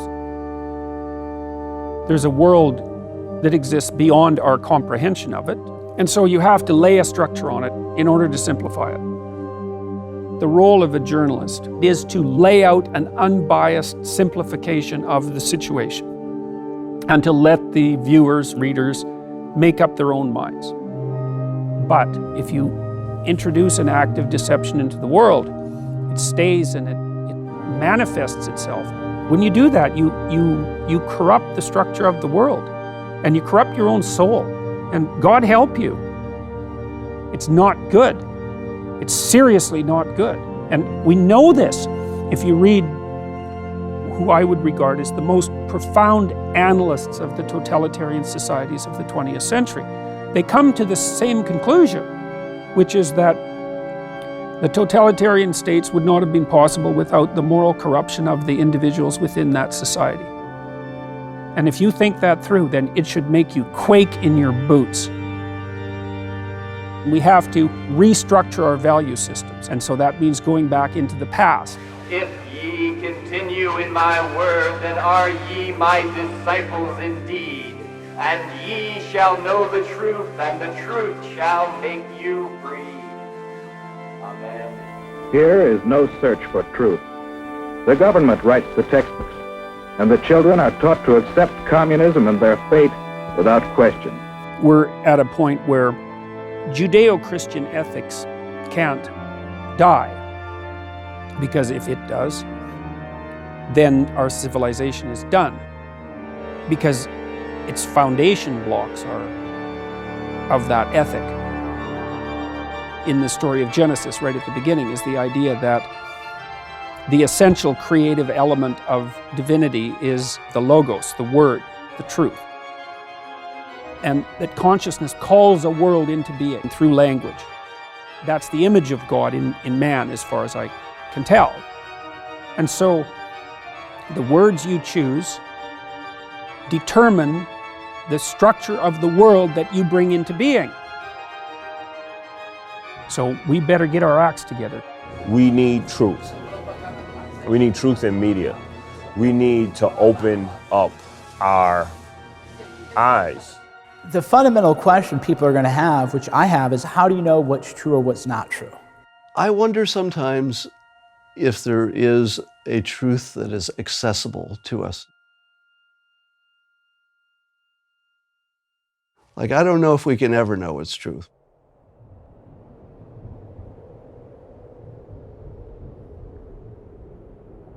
Plato's allegory of the cave is one of philosophy's oldest stories and one of its best.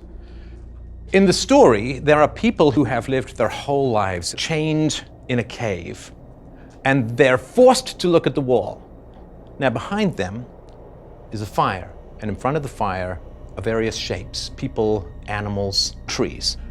And they see, against the flickering firelight of the cave wall, these shapes, and they think that they're looking at reality.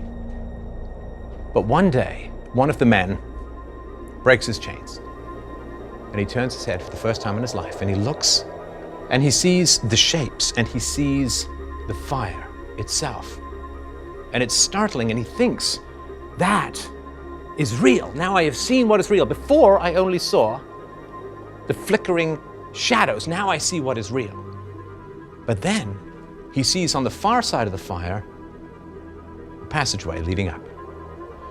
Curious, he decides to go up the stairs. And he climbs the stairs one by one, and he begins to see the light. Not of the flickering shadows, not of the fire, not of the shapes, but of the world itself. And he sees the world for what it is. He sees the actual trees, not the shadows of trees, not the models of trees, the actual trees. He sees the sky, he sees the sun. It all becomes blindingly clear to him, and he realizes that he has spent his life imprisoned into a false reality. We are told by the media what the world is. We are told by the media what is right, what is wrong, what to believe, who to love, who to hate. These are just shadows on the wall of the cave. And then a thought comes to his mind as he regards this beauty, and he says, I must share this with the people below, with my friends, my companions, my compatriots chained in the cave. So he takes a last look to drink in the glory of everything that he sees. And then, with excitement, with joy, with anticipation, he turns back down into the cave. And he starts to tell everyone chained to the wall, this is not real, this is not real, these are illusions. And he reaches down and he tries to break their chains. And they do not thank him. They do not praise him. They do not admire his wisdom and his courage. They fight him. And they call him mad. They call him deranged, delusional, disruptive, seditious, dangerous.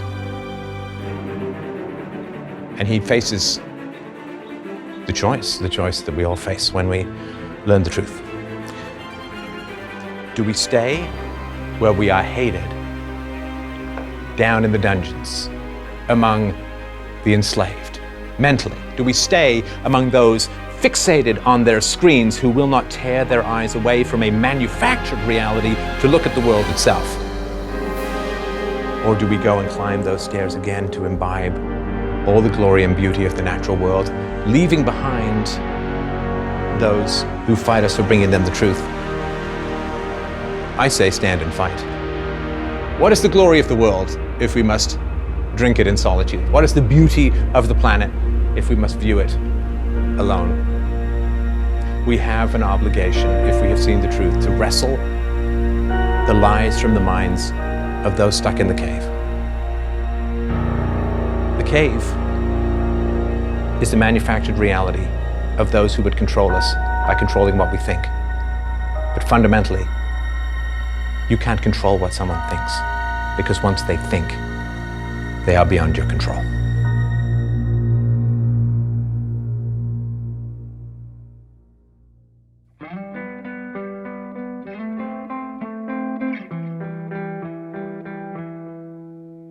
Look at the hell that's been brewing, as they cry you cheat and you steal, preaching from one of your limos.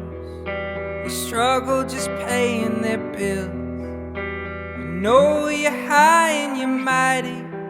Is it best if we all whittle down for fortune and power and devious deeds? Winners are chosen, you still won't concede. final fight for what you believe. If it's anything, well, there's proof in the battlefield. You suck profits from all that are killed, but we've got our faith back. And we're tired of messing around. We're tired of losing our feet on the ground. So tired we're taking you down and strip you away from that media crown. I know you'll keep selling us fear. Don't you forget that your ending is near. And you know, no matter what you say, your hoax is on display. We're a light in your darkest cave, and our fire won't go away. If what's right was on your mind, why's the truth so hard to find? Might be poor, but we're not blind. What you've given is second sight.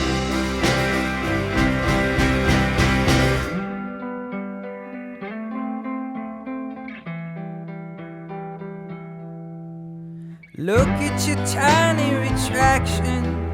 You've already gotten the views. Those methods that keep us divided. How else would you spread your fake news? Chilling your way through a story, while calling them scoops on the air.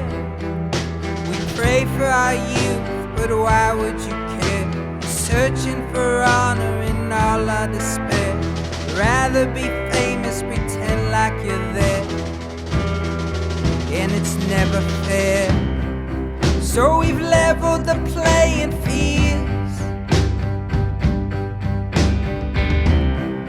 You'll keep pushing till someone gets killed, but we've got our strength back.